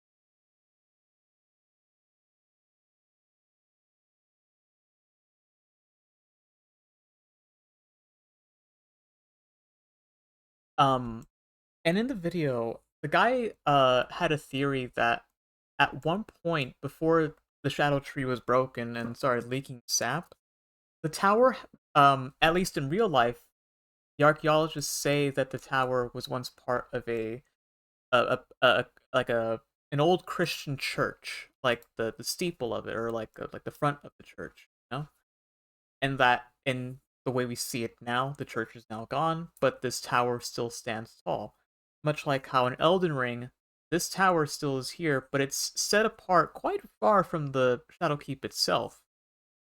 So the theory is that the sun would position itself in the chalice here and would be then worshipped by the people of the realm of shadow. The tower is extra interesting because towers are usually associated with masculinity as well. It's like a kind of hybrid image in a way. Yes, and that's like, of course, goes into the alchemical rebus. Not really a theory. It's like a fact that the rebus is a significant part of Elden Ring's story. Um,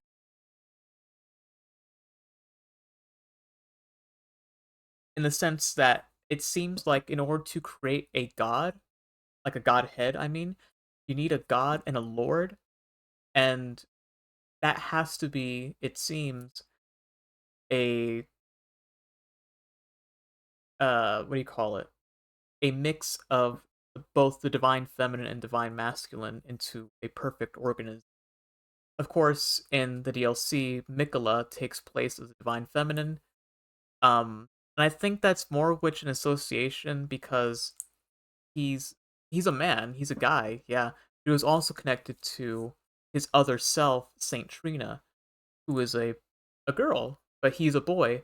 But because of that connection he had, it seems like he has connections to divine feminine in that way, which I love that gender fuckery that Mizaki put in. Um this is the most theory heavy part of the timeline because there's literally um only circumstantial evidence that points to the Sun Realm, not only from me but from other people who theorize what the Sun Realm actually is. What we do know though about the Sun Realm, by association of course, and let me just stat in there. There you go.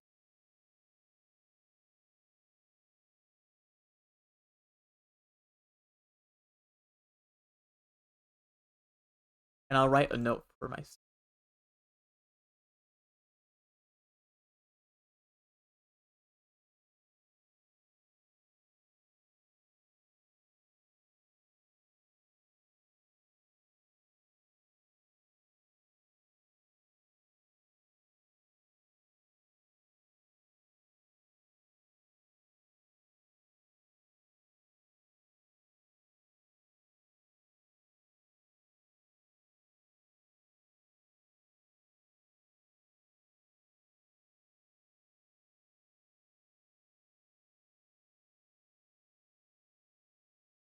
Okay.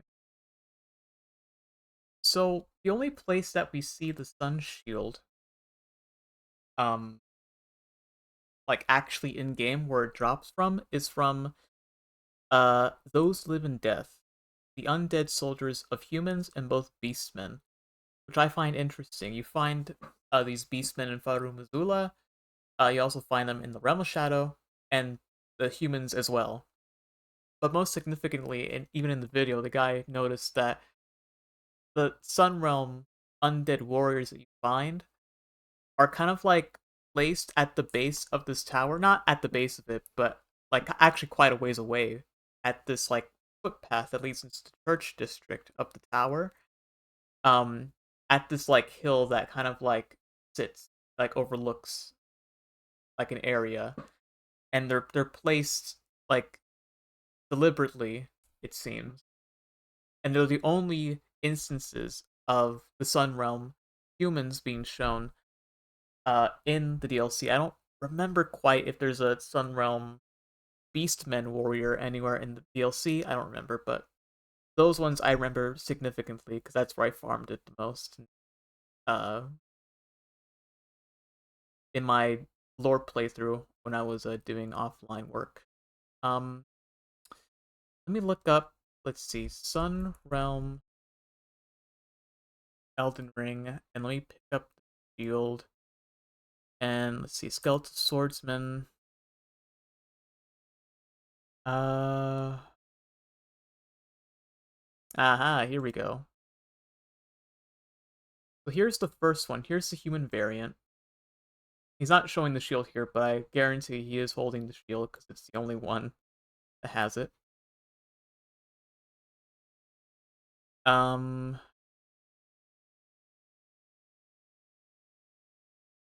why is there no skeletal beastman?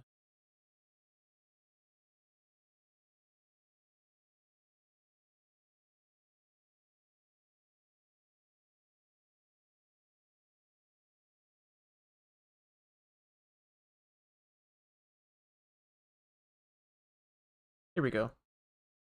Here's the guy. So these two enemies in game, uh, both drop the shield. Um, and it shows a connection between humans and beastmen, and most significantly, the dragons, because why would the beastmen have the shield if the dragons were? not friends with humans. Um, I think that is very significant. Um,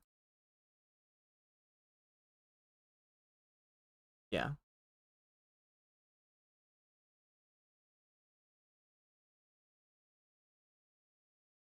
And then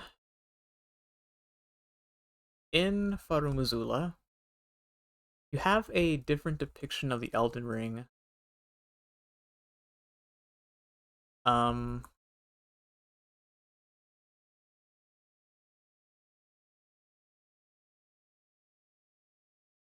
it's kind of an interesting symbol.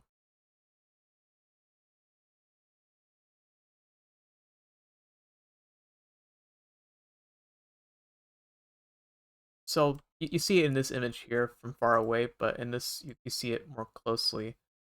It's the Elden Ring that existed at the time of Sax's reign as Elden Lord, and it's, I mean, like literally, if I rotate it around here and you look at it closely, you can literally see the spiral heading up the head of the uh the ring, but of course, in its actual depiction, it's heading downward.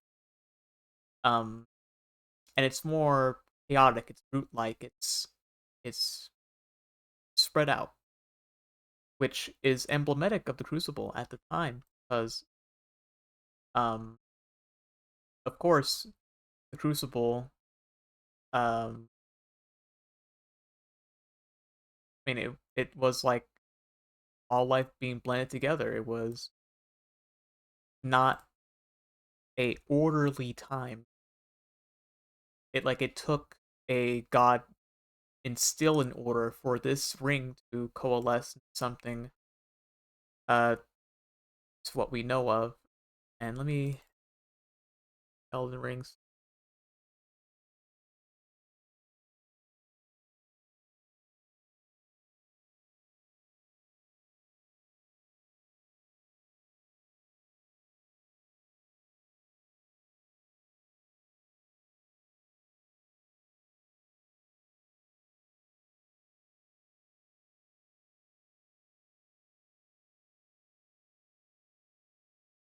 Actually, I think there's one where it's like a,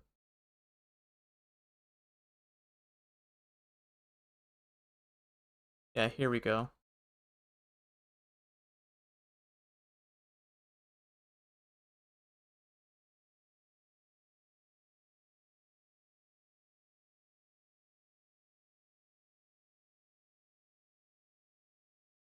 All right, so this is the one in Farmazula, and this is the modern day Elden Ring.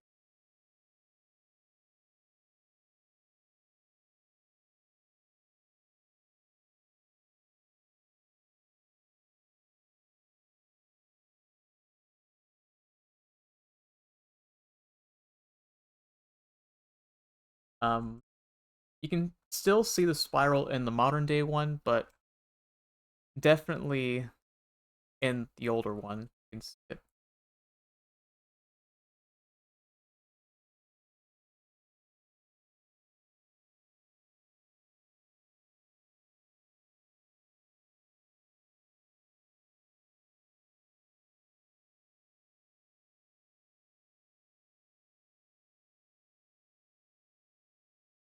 Okay, so that's kind of like where things start out.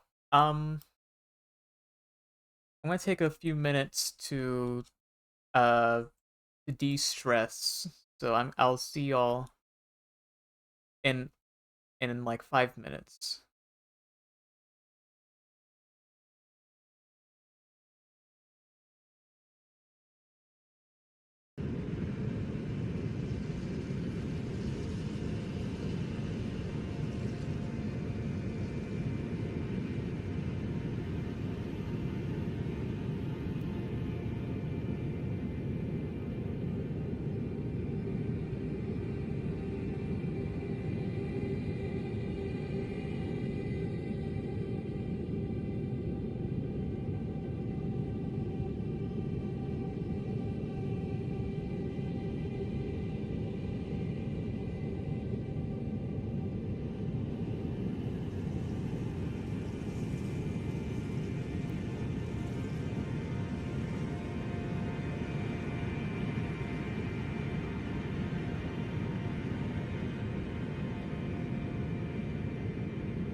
Okay, I'm back, chat.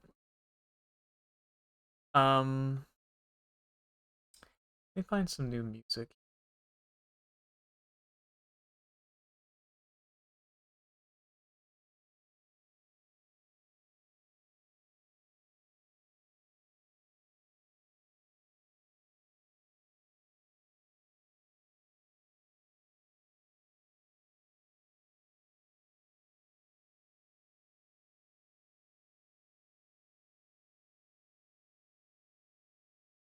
Touch the withered arm, and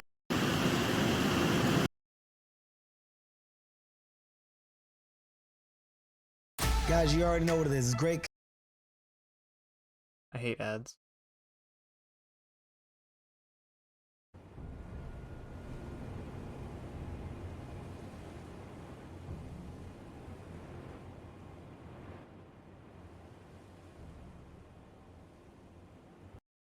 Where the fuck is all the music?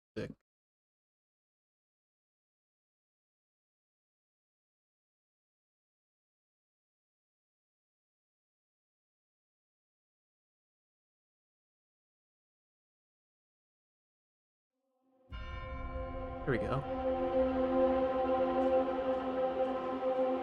Have chicken nuggies, chat. What do you think of that?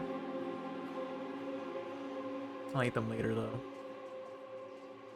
Okay. So... Here we are, timeline. Yeah. What do y'all think of the timeline so far?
I, for one, think that the timeline is already looking pretty cool.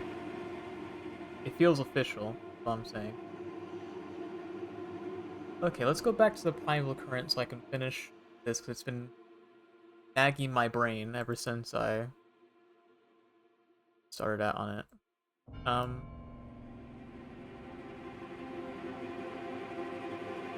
Okay.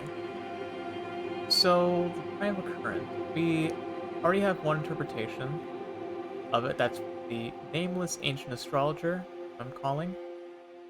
Um, I guess I'll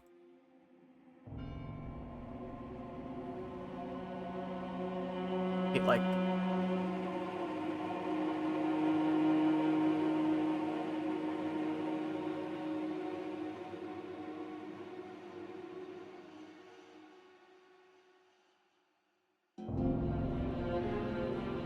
Uh... No.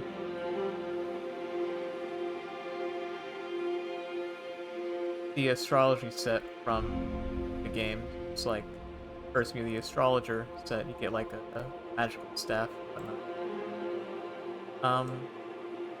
But he's not, or excuse me, they, because you don't know if it's whatever. Um, but um, let's see. We have other interpretations. So we'll start with Azula.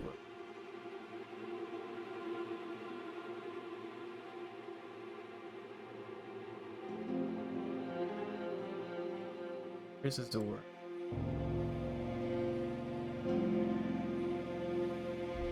Facts.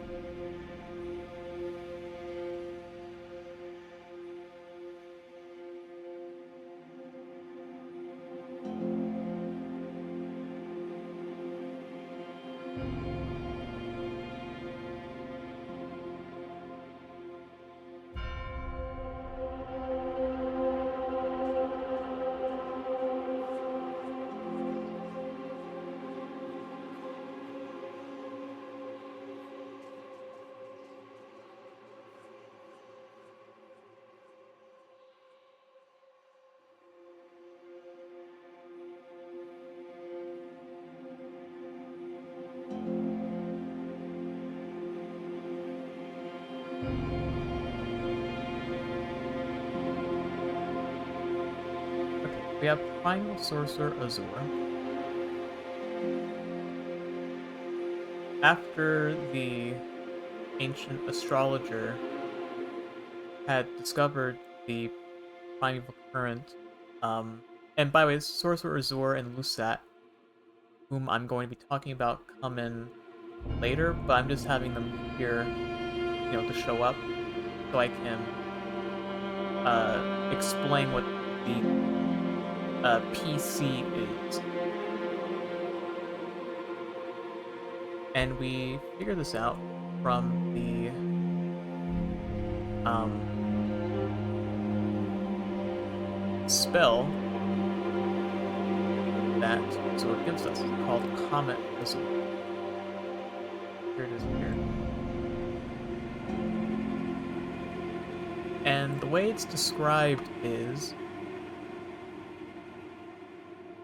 a tremendous comet in a torrent akin to the distant starry expanse. Um, Said to be the birthplace, or excuse me, said to be the origin of Glintstone.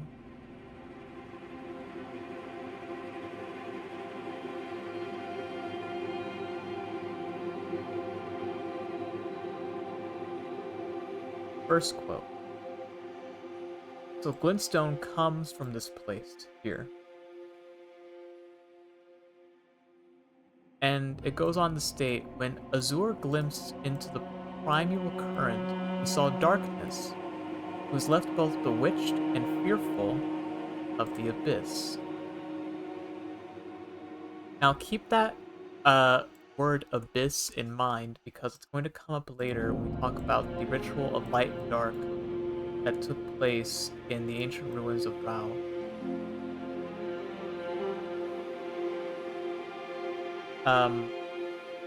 But here we find this, and you might be wondering, why is he like this? Well, it seems like the primal current, and by extension Glintstone, has like a corrosive effect to those who um both interact with Glintstone but also with the current itself. um it turns you into something that you're not, and you turn into crystal, the Glintstone. And there's a whole thing about the wisdom of stone, but we'll get into that later. I don't know. But the other sorcerer who is associated with the PC is Sorcerer Lusat.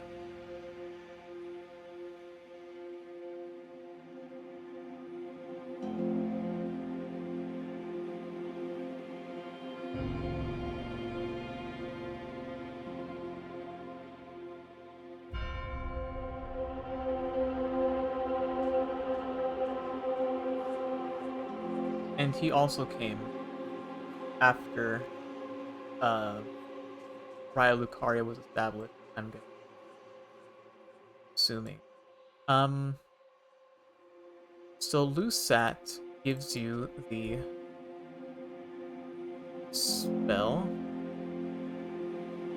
Stars of Ruin.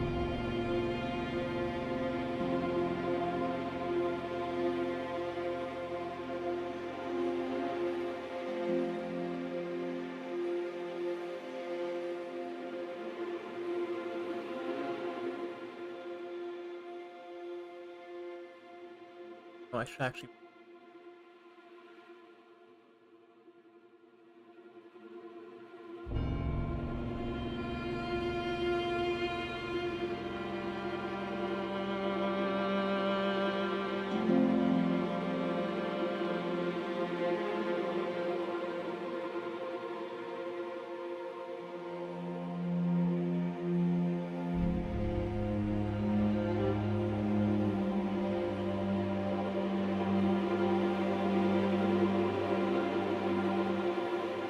There you go. And in the description of Stars of Ruin,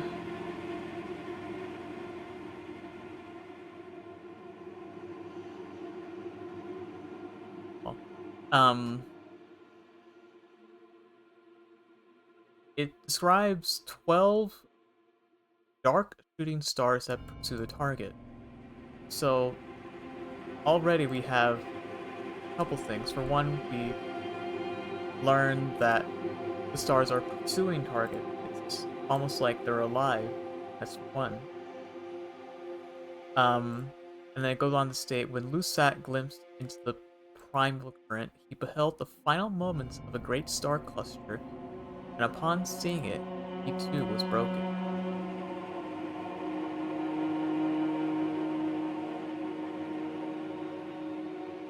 So we learn from Lusat's spell, um, that whomever glimpses into the current is broken in the mind. It's like a distant starry expanse of everything, like seeing the moments of the Big Bang in real life, um, turning into this like Lovecraftian um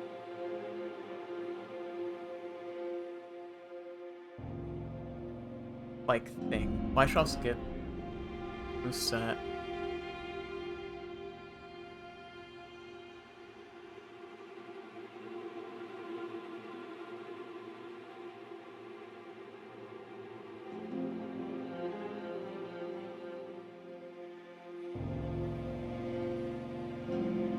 There's Lucet.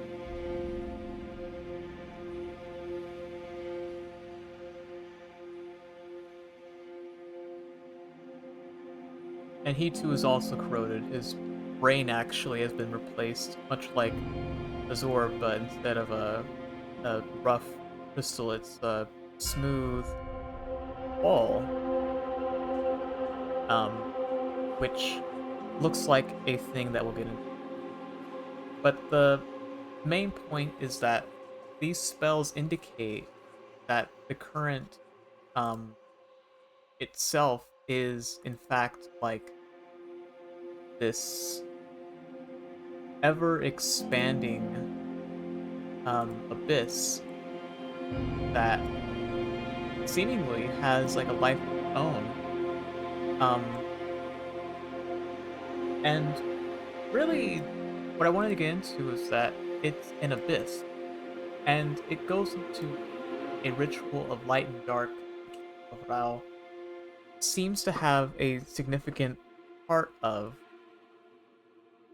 Um, but what it means, and I'll get into the greater will now, actually, because I think that's exactly where it starts. I think. I'll just find it. Here we go. So the only description of the greater will we actually get outside of religious fanatics talking about it is from the high priest that we get from Count Ymir.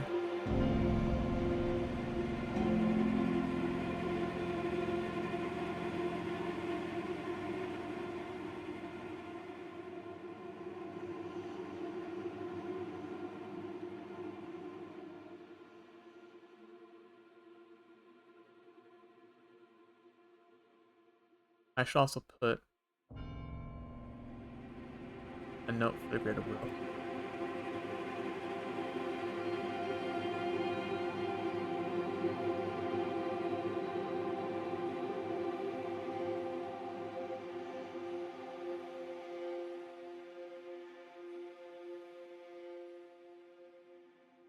And the greater will seems to be like coincided with this great rupture, like kind of like I've heard of interpretations of this that remind me of this one idea that in our world the Abrahamic God like thought of um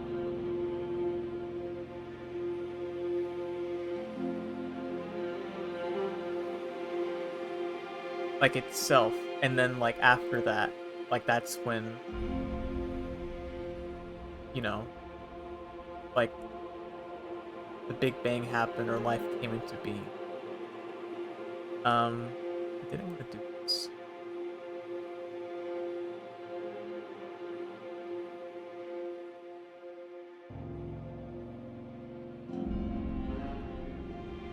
Here's the description of that, and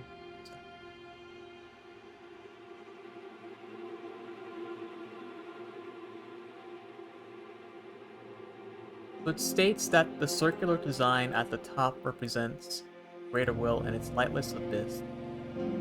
Um,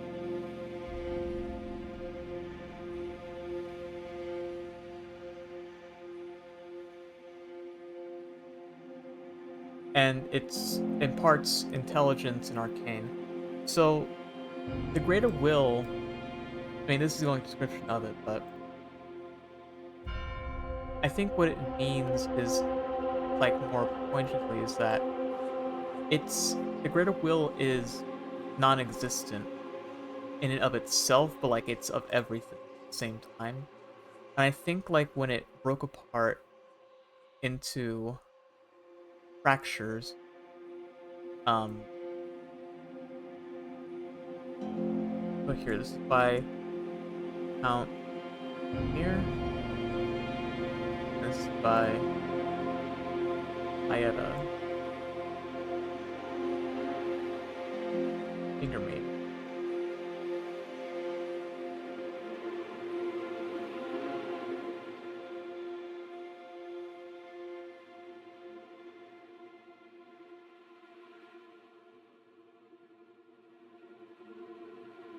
So yeah, we have that.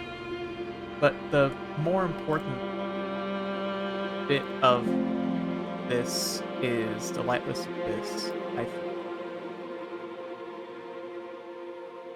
That should be noted as like a big part of understanding what everything is. In the service of time and should I talk about the ritual of light and dark? I don't know if I should. I don't want to, but like not really. But I also kind of do. I don't think I will right now. I think I'll talk about it later. Perhaps. In a different stream, I will. Okay, let's talk about the Glowmite.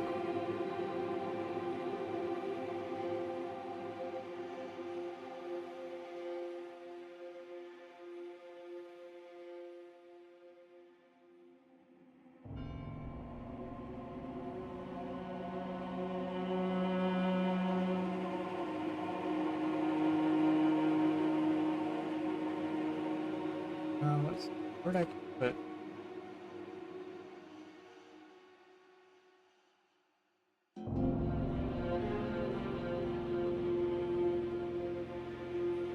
Here we go. Okay, so the Glowmite Queen is another part of the lore that has extreme significance, even more so than the vagueness of the Sun Realm. Um, However, she doesn't really have like the same um lack of information um like the Sun Realm does. So let's begin.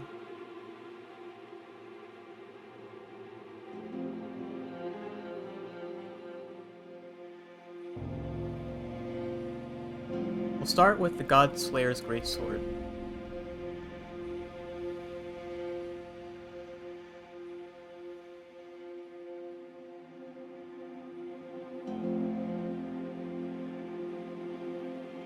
Actually, what does the black one look like?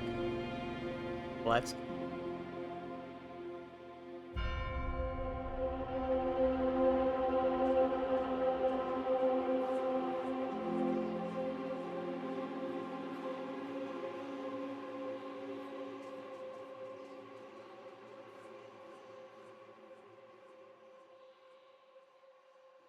okay. So we'll talk about the Glowmite Queen now. Now, the Glowmite Queen, and as I said, she's a very enigmatic figure, I think. She's probably first described on your first playthrough if you find the Godslayer's greatsword, and this is how it's described.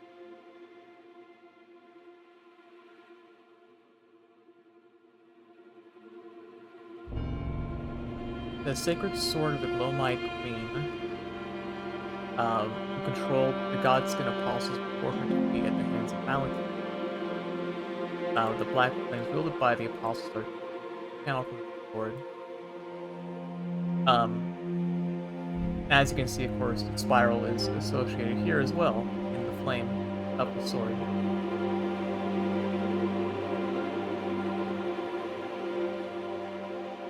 And what we know of the Glowmite Queen is talked about in her incantation. Most poignantly, the Black Flame ritual incantation,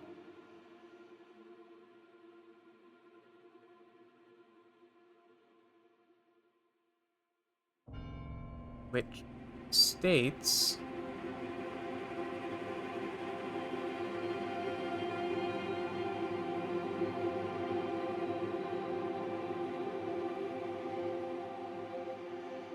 where is it?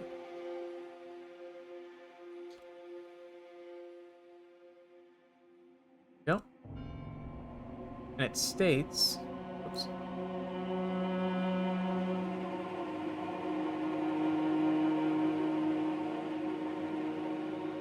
oh, thank you for extra life.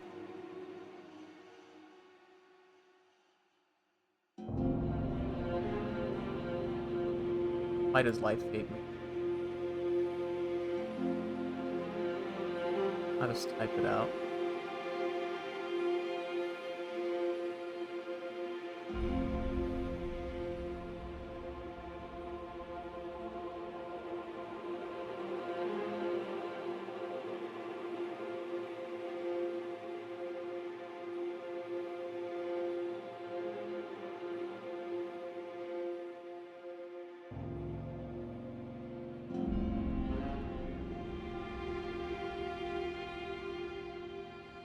The gist of it.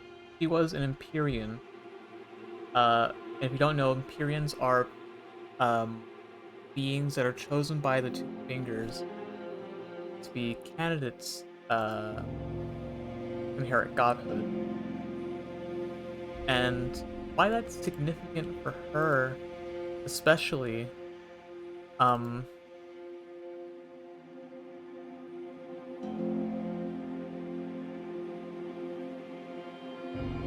is, and this is the black flames symbol, by the way. If you didn't know, this symbol has been like going in and around, um, like the forums and shit because it looks exactly like Meteor's face. Like even, like if I paste it here, like next to her, you can better like see it. It's literally her face. So there's some implications that the Glowmite Queen was probably the first um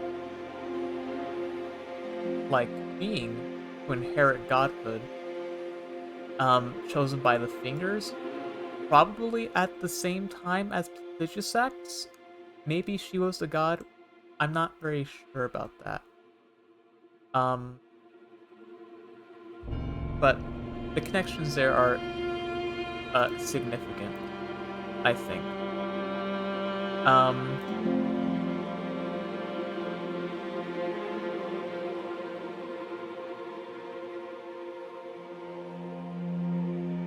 and she led the apostles of Godskin, and this is them, Godskin apostles. We have Tweedledee and Tweedledum. Um,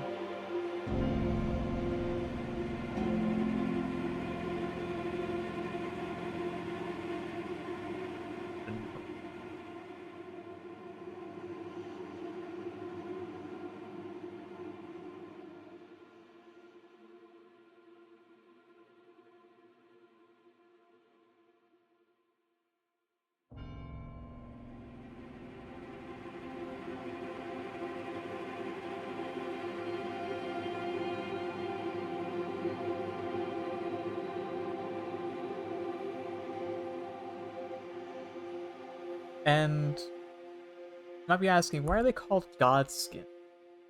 And this is because um the Glowmite Queen led the apostles in something called the God Hunt. And we know this, for one, from the Godskin swaddling cloth, which states that the Glowmite Queen kills newborn apostles swaddled in cloth. Soon they will grow to become the death of the gods. Um, so this is baby apostle.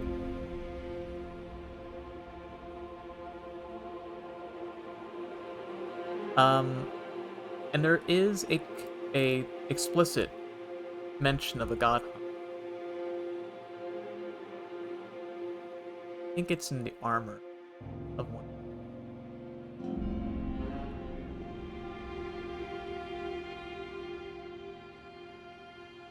No, it's in I remember now. It's in Black Flaming.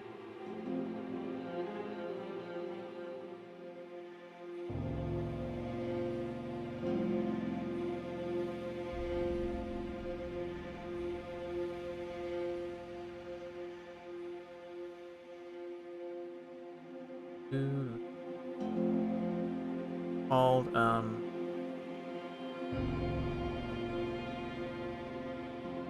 Noble's Prison. Hang on.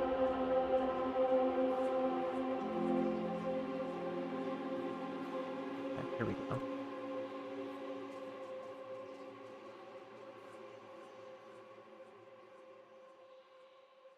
Why is it so pixelated?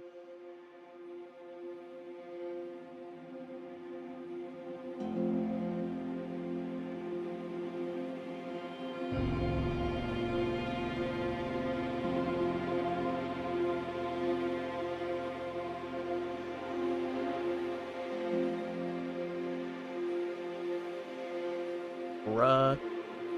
Hang on.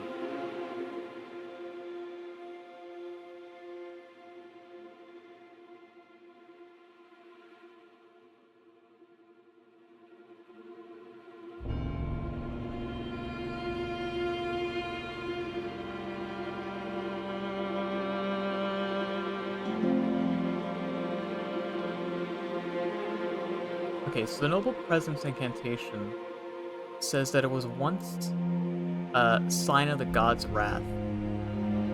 Um, but then it became a trophy of the nobles' godhood. So the gods' skin were hunting gods, and skinning them make the cloth that you see here, the seven-faced aprons, the nobles, and of course the smooth skin of the apostle. And they're both deeply inhuman as they're described. But interesting, the godskin noble armor, the robe, um, which I'll here, states something very interesting. And by the way, the noble and the apostle do the same incantation here, but the noble does it uh much better than the apostle. And that's because they are the most ancient of the apostles, who are said to have assimilated inhuman physiology. Not unlike the Crucible, the Erd Tree in its primordial form, that's an official quote on this robe's description, that this inhuman physiology they acquired, and if you actually look at their model, they actually have a tail, the nobles, amongst them being, big and plump and can, like, do things. Also, the apostles can, like, turn themselves into noodles, which is funny. Um, but I think this connects the Below My Queen era, the Crucible. I'm not sure if it takes place after, the Kingdom of Rao, or the Dynasty of Uld, or the Dragons. They might all be happening at the same time with Sun Realm. Um, but yeah, got my chicken nuggies.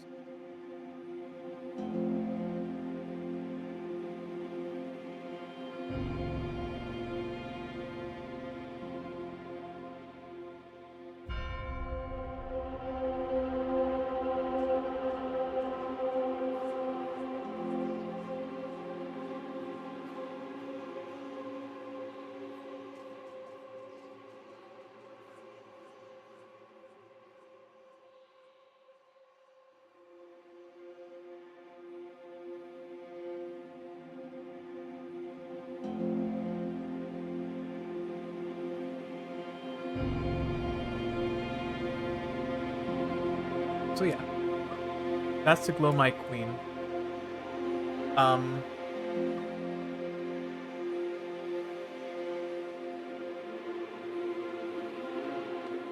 what's significant about her is that not only do we don't have any like representation of her, we don't really have any other pieces of lore besides, of course, stuff I've shown here. There's other things, but I kind of like went over the basics of her here.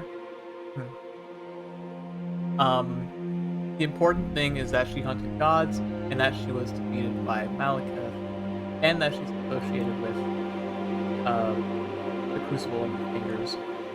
Um,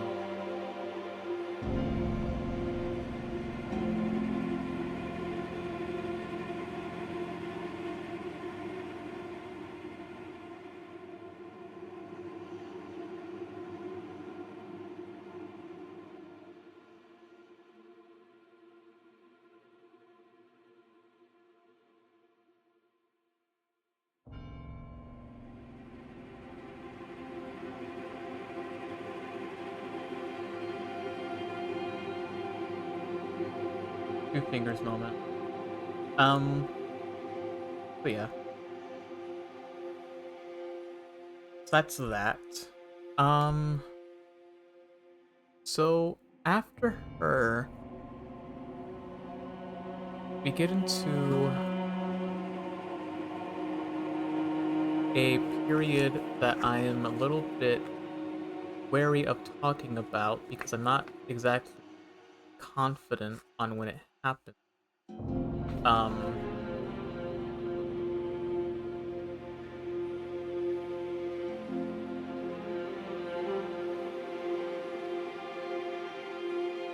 is it?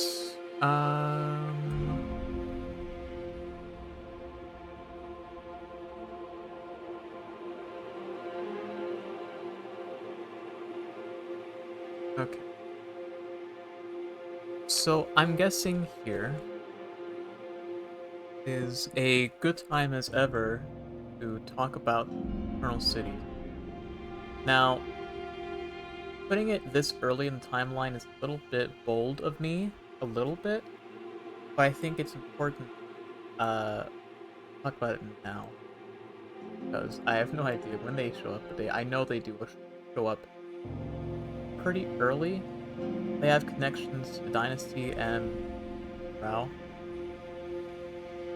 Um, However, by the time that the Horn Scent are around, the Kingdom of Rao is long gone. By that point, it's actually identified as antiquity in the cookbooks you get.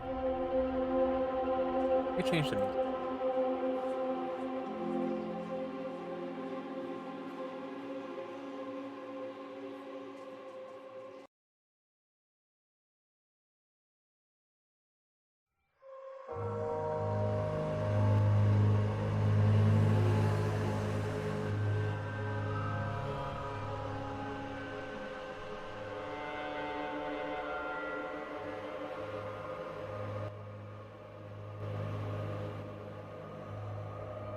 Okay, so the Eternal Cities.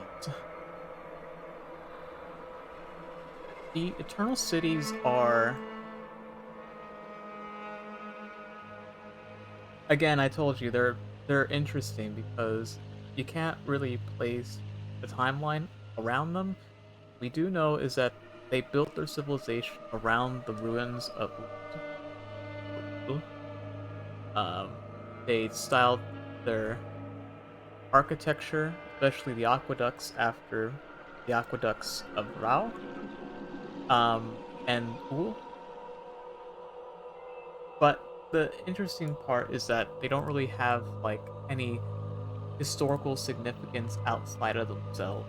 They don't seem to go to war with anybody. They don't seem to have any interactions with any other of the other factions in the same way as, say, the Golden Order or uh, Haria does. But here's what we do know. Let me get a picture of the Eternal City, one of them. There are, let's see, we have Noxtella, Nokron, and the Nameless Eternal City. Um, I'll get all three of them.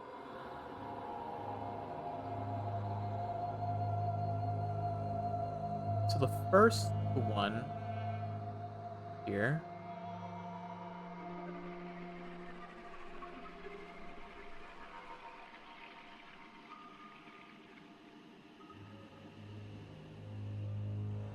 I'm gonna show, is Nokron.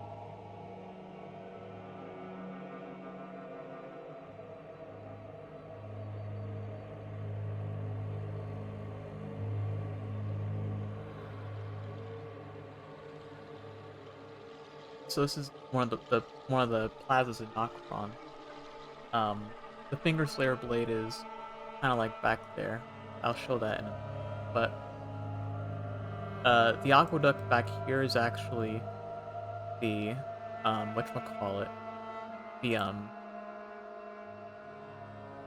the an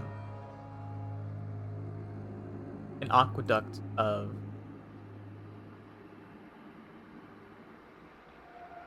yeah, like, here we go. This is actually a much better picture. I'm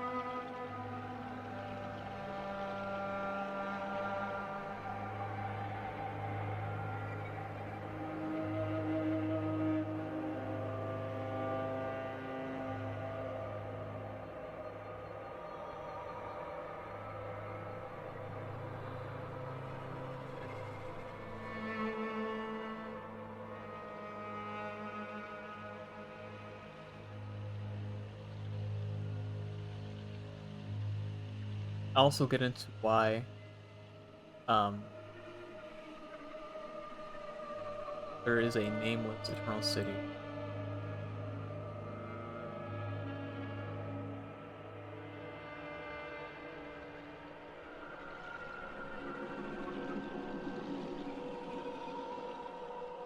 Okay, so this is Nokron here.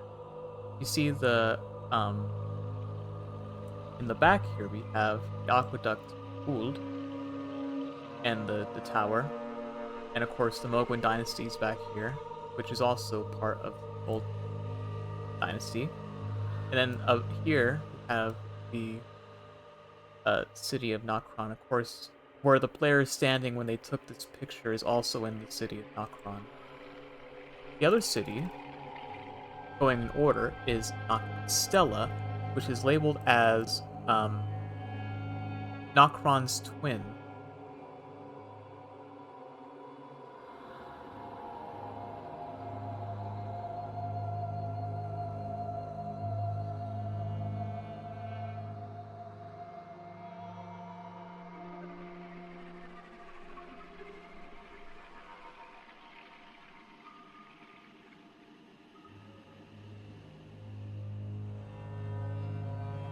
And it has, oh, this is not a very good picture, but it has like a layered city effect. It's very vertical in that effect. It also has a hanging night sky above it, which all the Eternal Cities have except for one, of course. Um, Save that one.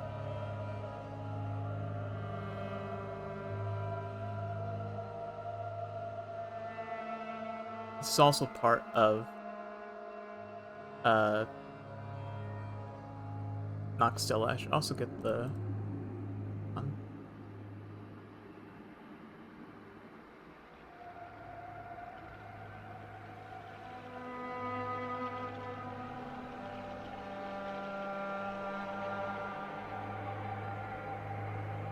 There we go. I'll get into these giant skeletons.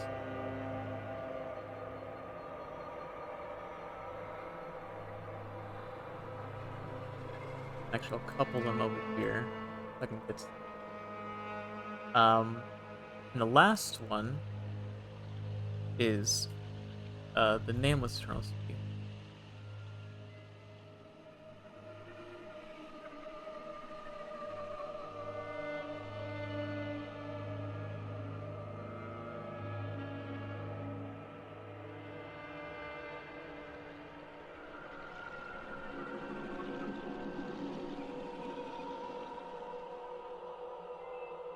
The image here.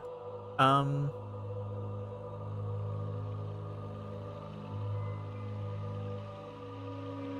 Where's a good image place?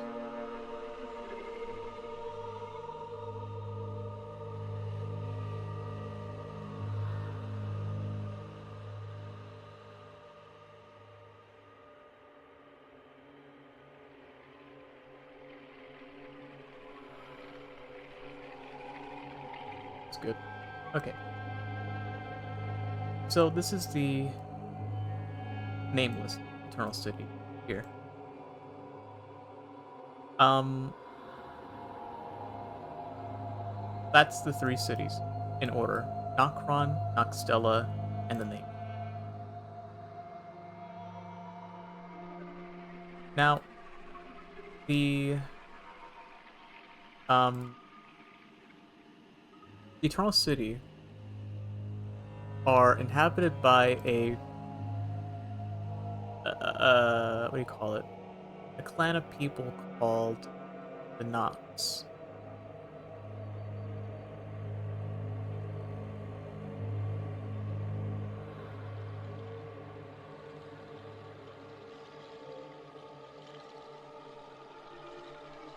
These are the Nox right here.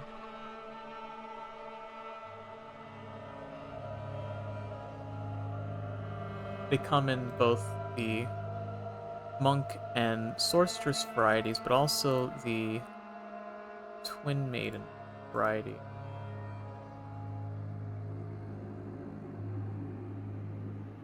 And the twin maiden has this uh two-pronged hat at on her head.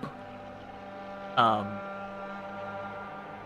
and of course significance because of course the women are much more much more in power than the men in the story.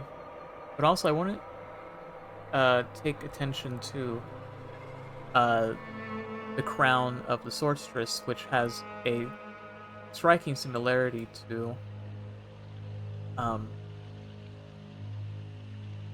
the hat that sits at the Rao woman's head here. Like it's the same hat. It's funny.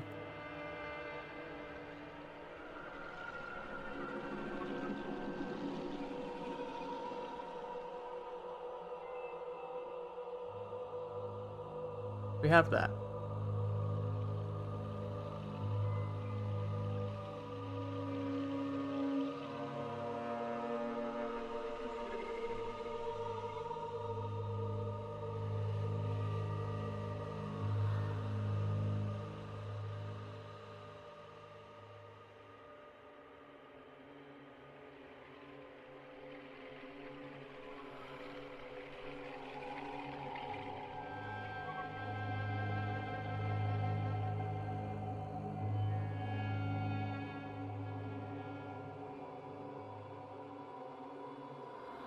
The thing about the um the Nox is that well, for one, we don't know where they come from. There was a a data mine that happened in the first version of Elden Ring that labeled them as America's descendants, which seems to be the case that in that description that the Nox are in fact descendants of America, who we know had to have come from people called the Newman. And we know that the Newman, for one, are the same stock America and of the Black Knife Assassins, which characters call the Scions of the Eternal City. Um, but the Newman themselves, where they came from, I think, came from the dynasty of Uld and the kingdom of Rao. Probably Uld, and I'll get into why I think that in a moment. But um, the main thing um,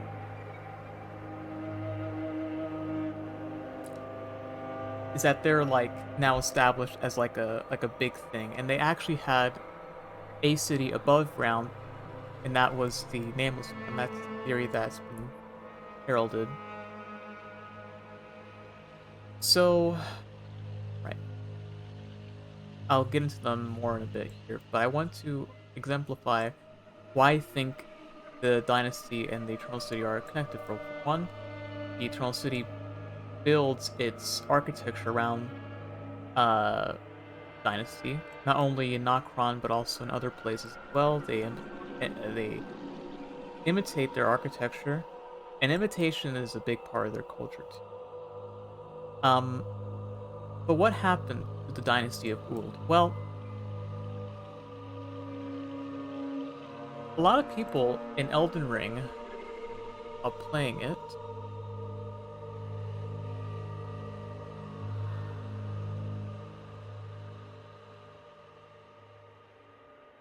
had noticed this um pillar in the Shifa River, which and in the Grand Cloister, which we don't know. Cloister is a word that means like hallway or walkway, usually in like a cathedral or um in a school or a college, a place of learning. And in both of those places we find this uh like just amazing um whatchamacallit, pillar that showcases the story of the old dynasty. And at the very top we find ships. That's what we all thought it was. Um, and there's a bigger picture of these in the Grand Cloister. And it wasn't until the DLC that we found out exactly what these things are. They're not ships, they're stone coffins. Let me change the music here.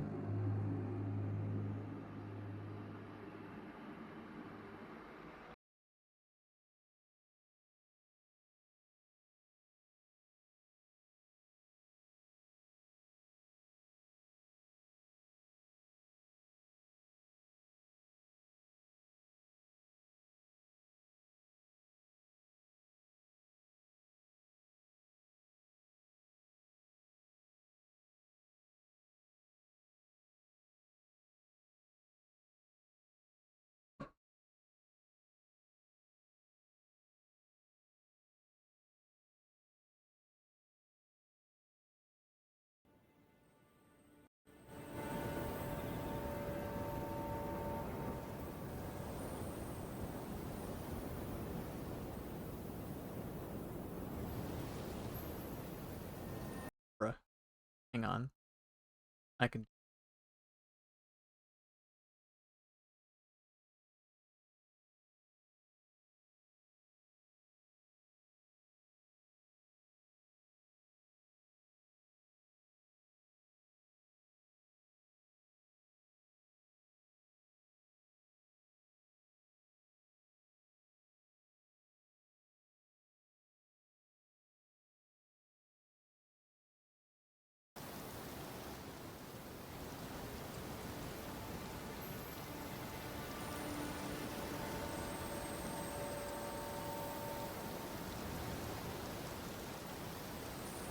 This is fine. Okay. So, um, we find the stone coffins in a couple places. For one, we find it in the stone coffin fissure, for one. Um, but we really find the most, uh, like, at front and center is the Cerulean Coast.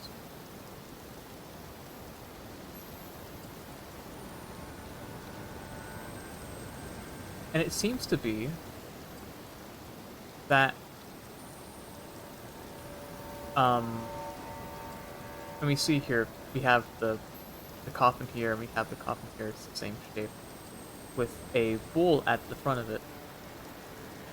And what it shows is that at some point,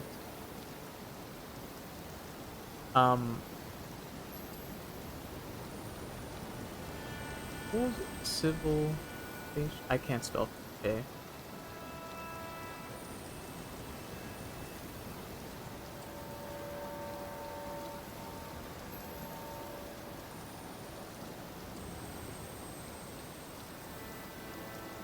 They flee into coffins at some point. And I'm guessing the reason why they did this is to get away from the god hunt. Um, and interestingly enough, in these coffins is something called you. Let's.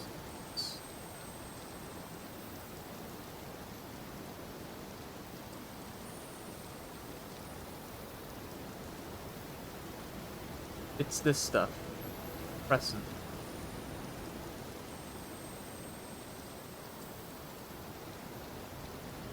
And putrescence is labeled in Elden Ring as um second. Well,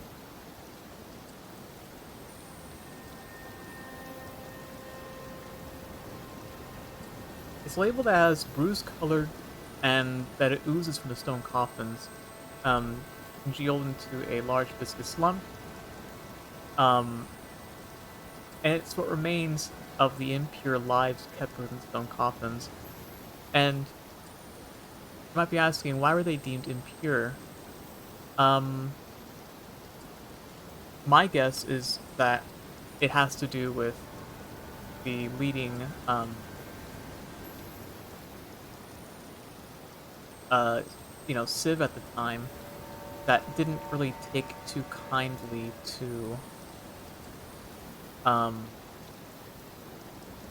the people of Uld, or really the people of the past. Of course, it's all religion and power that's being spoken about here. What's important is that there are sorceries that are made of this putrescence. For when we have the massive putrescence, which is shown here, we also have the vortex putrescence, and both of them state it's a source originating from the putrid liquor of stone coffins, which flings a great mass of putrescence that bathes its landing area in ghost flame. In an age-long past, death was burned by ghost flame. Even the remains of tainted flesh were given equal treatment in death. So this is the first, um, like, early spoken, uh, like the earliest point you could pin ghost flame into being. Because we know that these coffins here that are linked to these steles on these obelisks had the people of Uld um, inside of them, and maybe perhaps the kingdom of Rao. And that's interesting because why would they be called impure or tainted? Um, and I think it has to do with the Glowmite Queen, perhaps. Um, so this goes into what like the Ghost Flame arc of Elden Ring. Um, it it culminates like this portion, I'm guessing, or excuse me, it culminates like all the portions of like of everything before America. That's what Ghost Flame talks about the most. It's the stuff before America, how death was handled before her.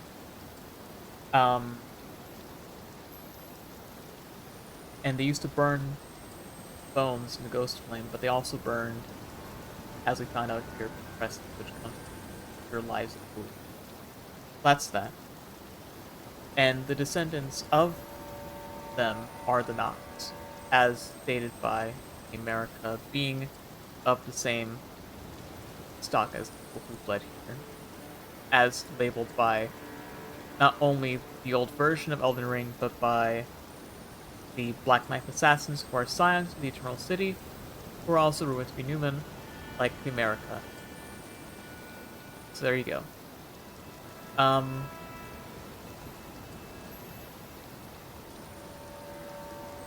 so back to the Eternal City. I'll have an arrow here.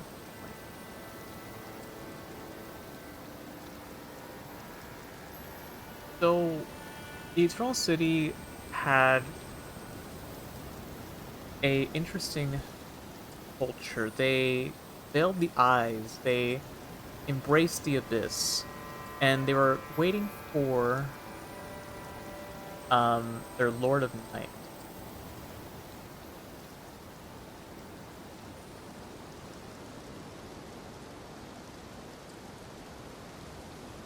That's like the main thing about them. They were waiting the Lord of Night.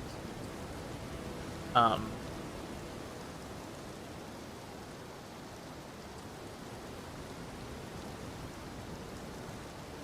and the coming age of stars, which is a real ending you get in um and that's interesting because it seems like why would they need a new lord? Well, it seems like they didn't either like the Glow Queen or Pidgey Sacks, but they wanted to like end it all, end the age that was here, to bring about their own. And the way they did this is they used silver tears.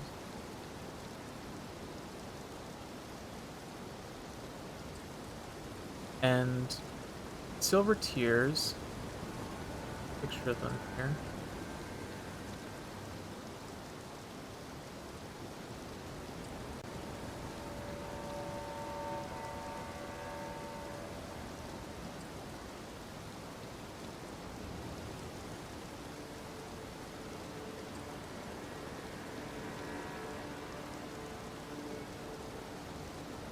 Are these little goopy guys here. They're they're kind of like living pieces of metal. And they can drop something called a silver tear husk, which states um that it's formless life and that it's a mockery of life that's reborn again and again in temptation. Perhaps one day it will be reborn a lord. Um, and of course this has connections to uh the Crescent here, of course, calling it a mockery of life, which would later then be because the Eternal City also created a race of people called the Albinorics, which are labeled impure, and they're made of the same silvery substance as the Silver Tears. So it seems to be that this putrescence was at one point turned into this silvery metal. Um, but what Albinorics are, we'll get into in a minute. But um, these Silver Tears, it says that perhaps one day they'll be reborn to a lord, and we get into the mimics now.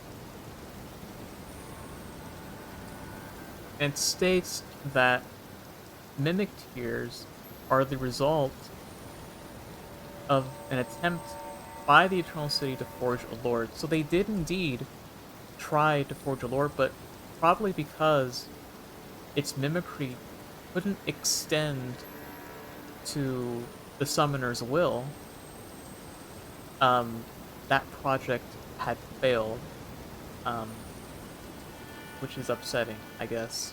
I don't know. Um, so yeah, we have that.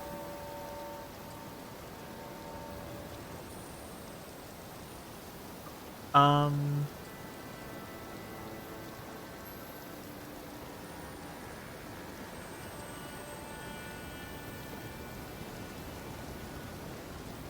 Let me get the armor of Nox.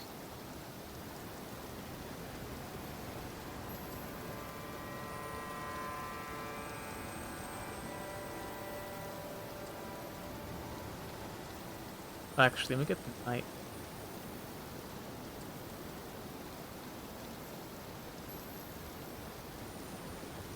set.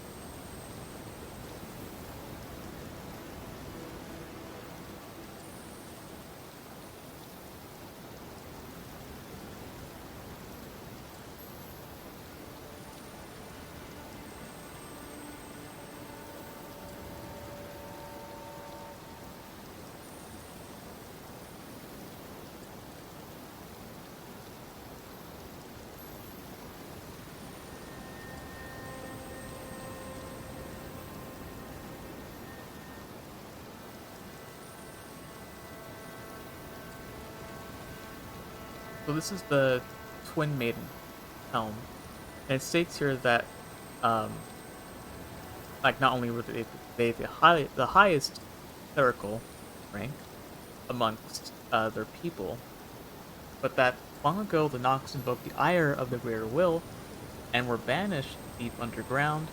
Now they live under a false night sky in eternal anticipation of their liege of the coming age of stars and the Lord of Night. And that's what all the armor people say, is this line here. And you might be asking, why did they invoke the ire of the Greater Will? Well, it goes into this piece of information I'm putting away here, but the thing I want to get into before that is um, something that will be important for a bunch of pieces of lore, and that is the Black Moon of Noxtella.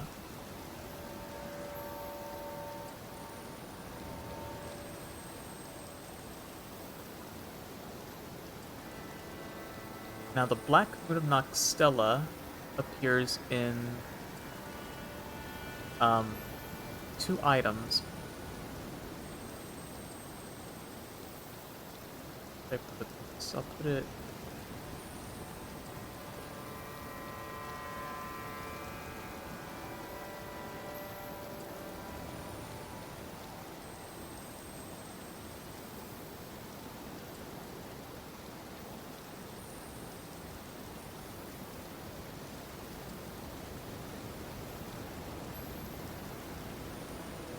So you find this talisman in Noxtella,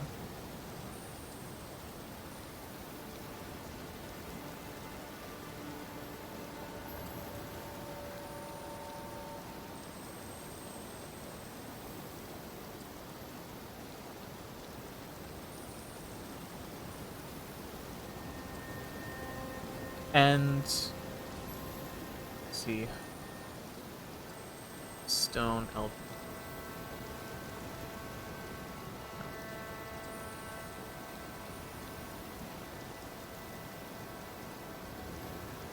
Get the description of this.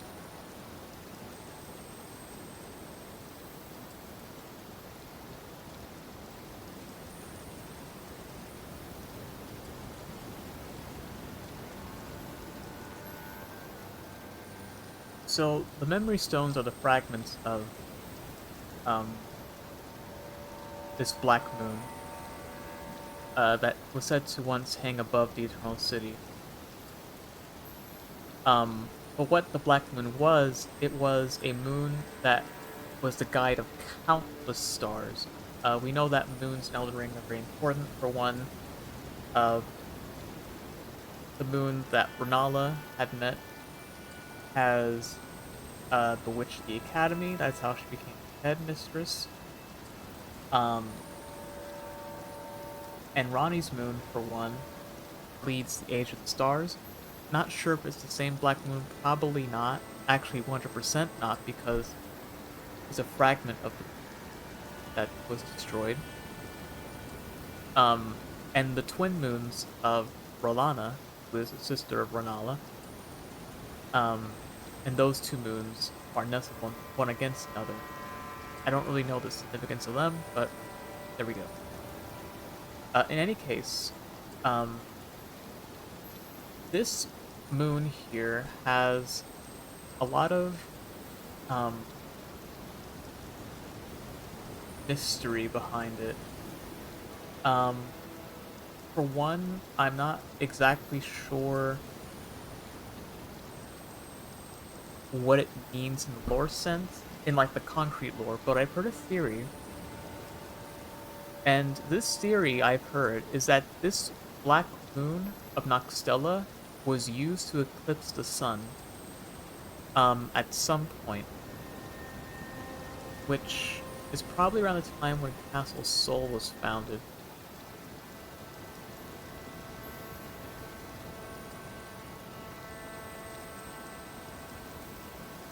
Which is bold of me to say. Other people would say that Castle Sol was founded uh later in the timeline. Um However, I have my doubts.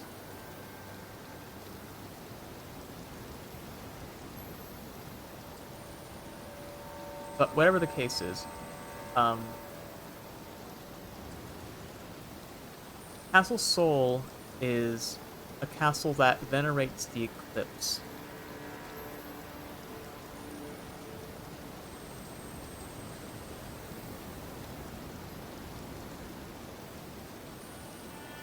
And you find the eclipse on a bunch of items. For one, you find it on the Eclipse Hotel.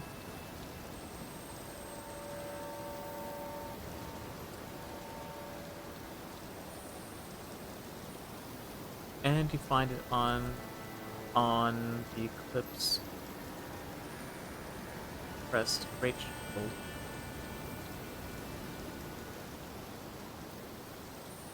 which states that the eclipse drained of colors to protect the star of soulless demigods and keeps destined death at bay, which would have been a thing that needed to be done in a time in which the Glowmite Queen was using destined death to kill gods and people needfully, it seems.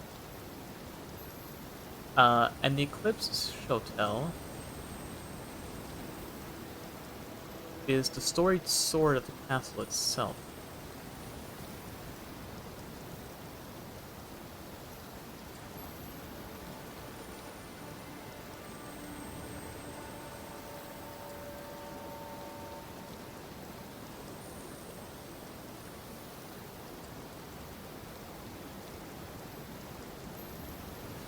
And it states that in Seoul, the sight of an eclipse inspires a dreadful awe, preventing an onlooker from averting his gaze. You might be asking whose gaze? Well, that would be the Prince of Death, whom I'm attributing to kind of like not Godwin, because Godwin will become the Prince of Death at some point. But I feel like the Prince of Death itself, like, has to be like an outer god.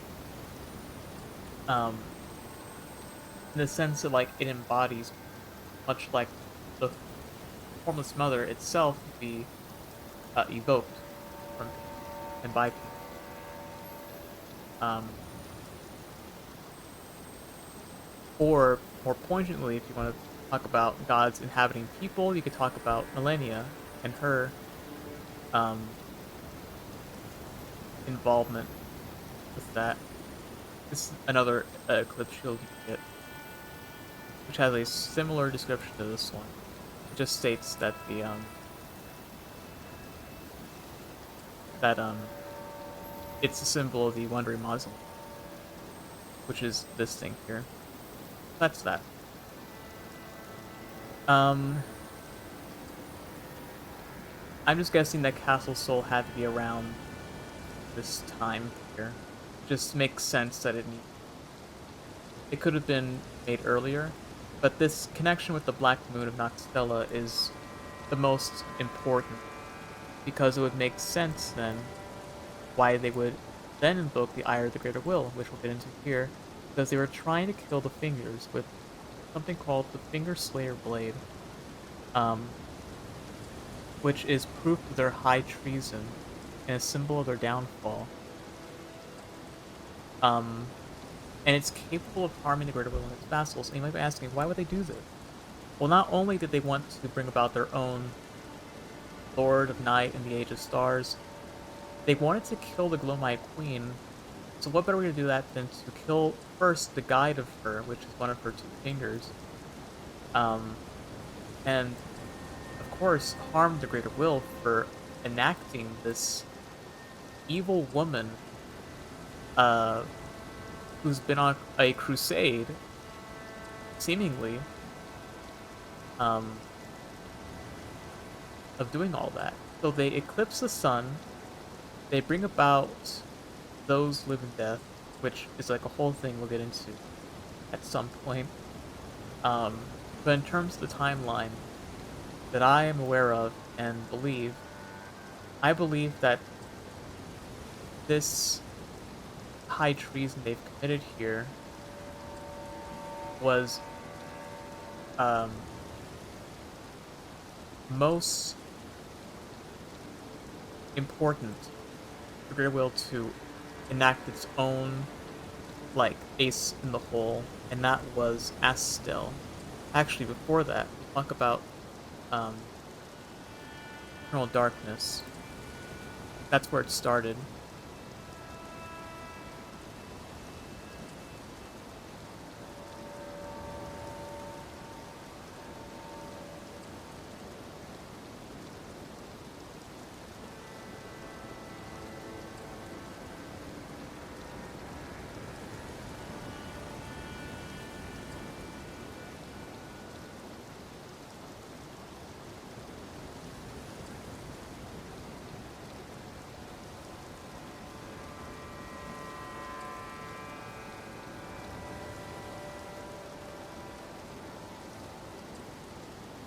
And it says that this is originally a lost sorcerer of the Eternal City, that it was a despair that brought about its ruin. And it's the Black Hole, which we know that from the lore that the Greater Will inhabits a lightless abyss. And there's a whole bunch of things to talk about lightless abyss. For one, we know that finally getting into it, but the Greater Will sent a horrifying creature uh, to the Nox in the form of Astel.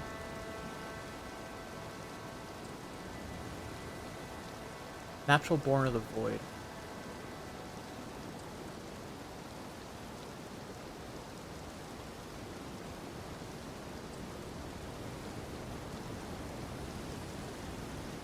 Here it is. It's this awful space bug that also has the same crystal eye as Lusat over here. So this thing comes from outside of time and space, from the void. And let me get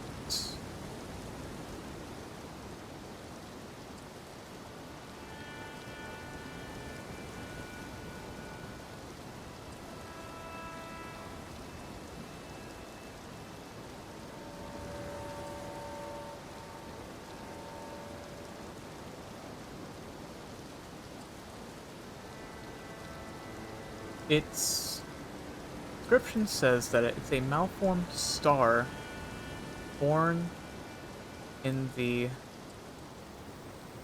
lightless void far away, once destroyed an eternal city and took away their sky, a falling star of ill omen. So I'm pretty sure that after the Nox made this Finger Slayer blade, I think it pissed off the Greater Will pretty badly. And you find this blade at the foot of this giant skeleton in Nokron. There's also another one in Noxtella, but it doesn't have a blade of its own. These giant skeletons, I don't really know what their significance is, um, but we do know that they both hold great glovewort, which is like a flower that is said to be placed at graves of heroic spirits. So whatever these giants were very much so culturally and religiously significant to the Nox for them to place them in such a high esteemed position. And certainly for one of them to look over this blade that was used seemingly to try or successfully kill a vassal of the Greater Will. And after that, of course, Astel comes in, destroys the nameless Eternal City, and takes away their sky. That's why you see it in a cave with this sky. And the Astels are malformed stars, yes, but they're also kind of, they have like a metamorphosis about them, which we'll probably get into at some point in a different stream. But just know that these things come from a lightless abyss. And it seems like the people of the Eternal City might have brought it upon themselves by manifesting this black hole. I'm not so sure, but that's what happened. So after that, continue on the timeline. So after the nameless Eternal City is banished underground alongside the other cities that were probably already underground, but it's possible that their architecture existed above ground too at some point. Not so sure, but uh, the people of the city had flee once again to Celia, town of sorcery.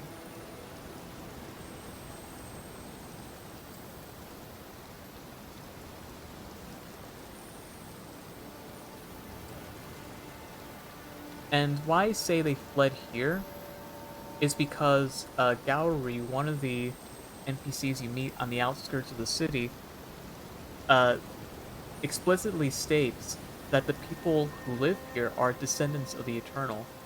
And you can even see back here one of the thrones of the giants, the giant skeleton back here.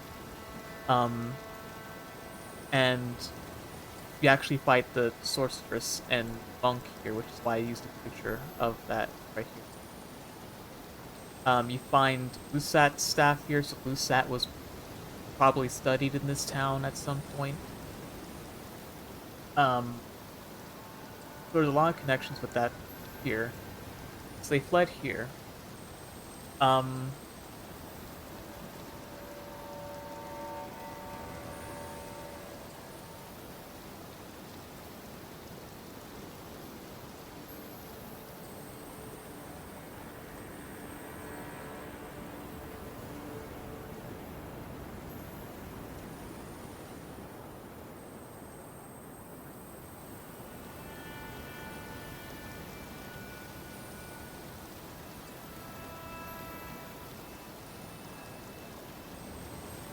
um, now, I don't quite know where to place the Academy of Rhea Lucaria.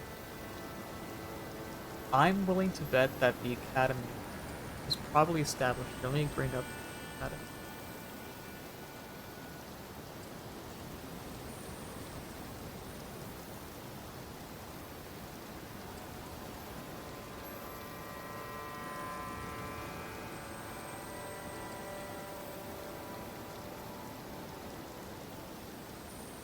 I'm willing to bet that the academy was probably established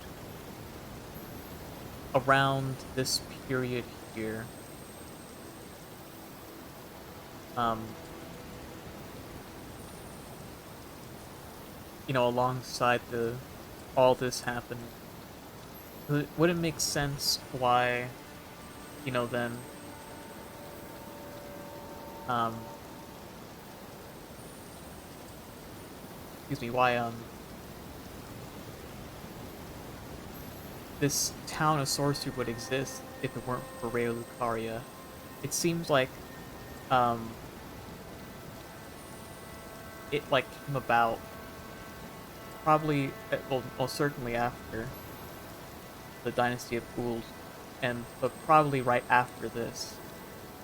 Of- you know, seemingly because the astrologers existed at the same time and were also friends of the giants. We know that Karya at least had um significant ties.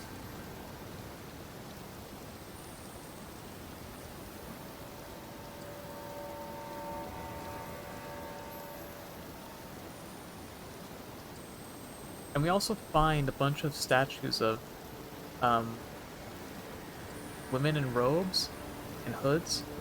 So there's probably a connection between them and the kingdom of Rao, perhaps, and maybe the Eternal City. Not so sure though. It's uh I'll just put this here, is probably established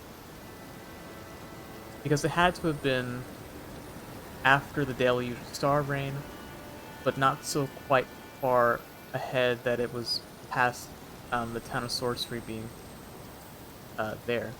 So I don't know. I'll think about it.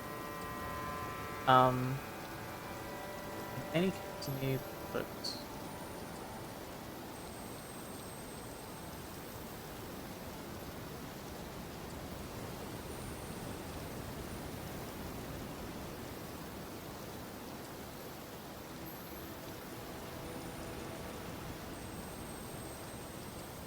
And there you go. Um, there's that. As for the kingdom of, there's gonna be the royal house of Karya. Um, that's even more difficult to establish. I'm willing to bet that the kingdom of Karya existed after the academy. I'm willing to bet. Um, God,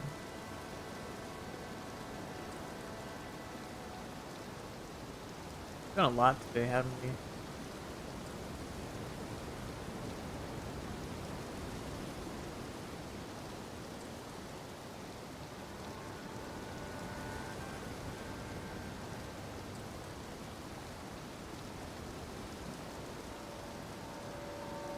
I get it of Karya Manor.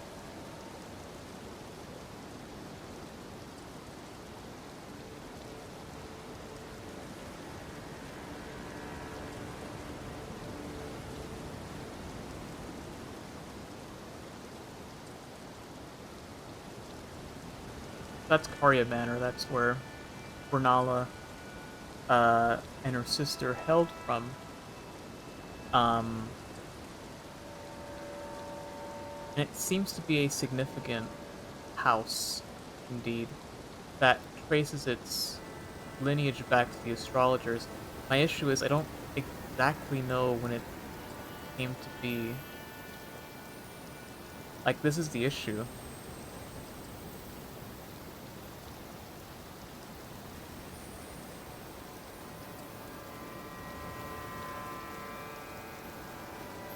I'm willing to bet it came after, like, not so far after, probably around, like, the same time, or perhaps even a little bit before.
Yeah.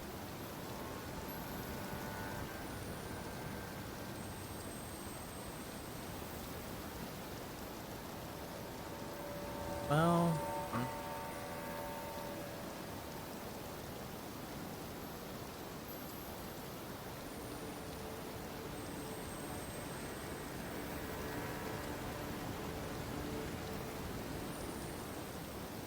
you know what?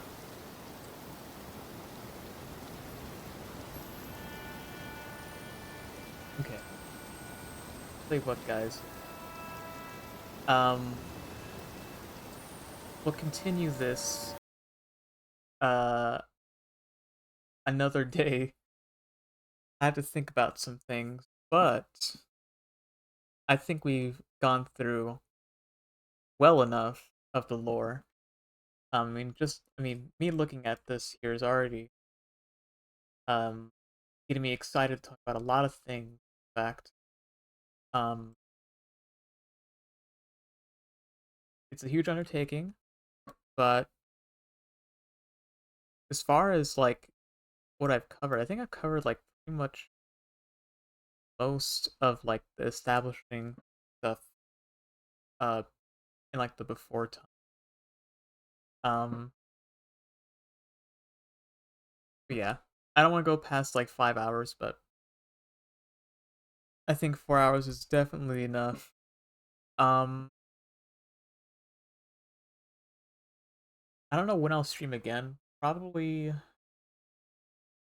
Wednesday. I'll stream again. I'm thinking. Um, yeah. What did y'all think of it?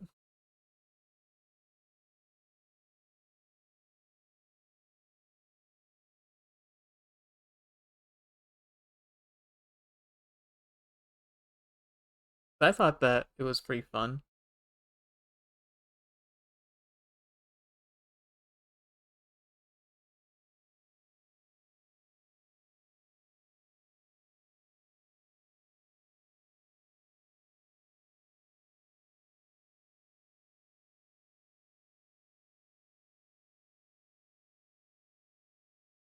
Well, anyways, I'll see you guys next time, probably Wednesday. I love you all very much. Uh, stay tuned, and I'll see you guys next time. Goodbye. Bye, chat. Love you.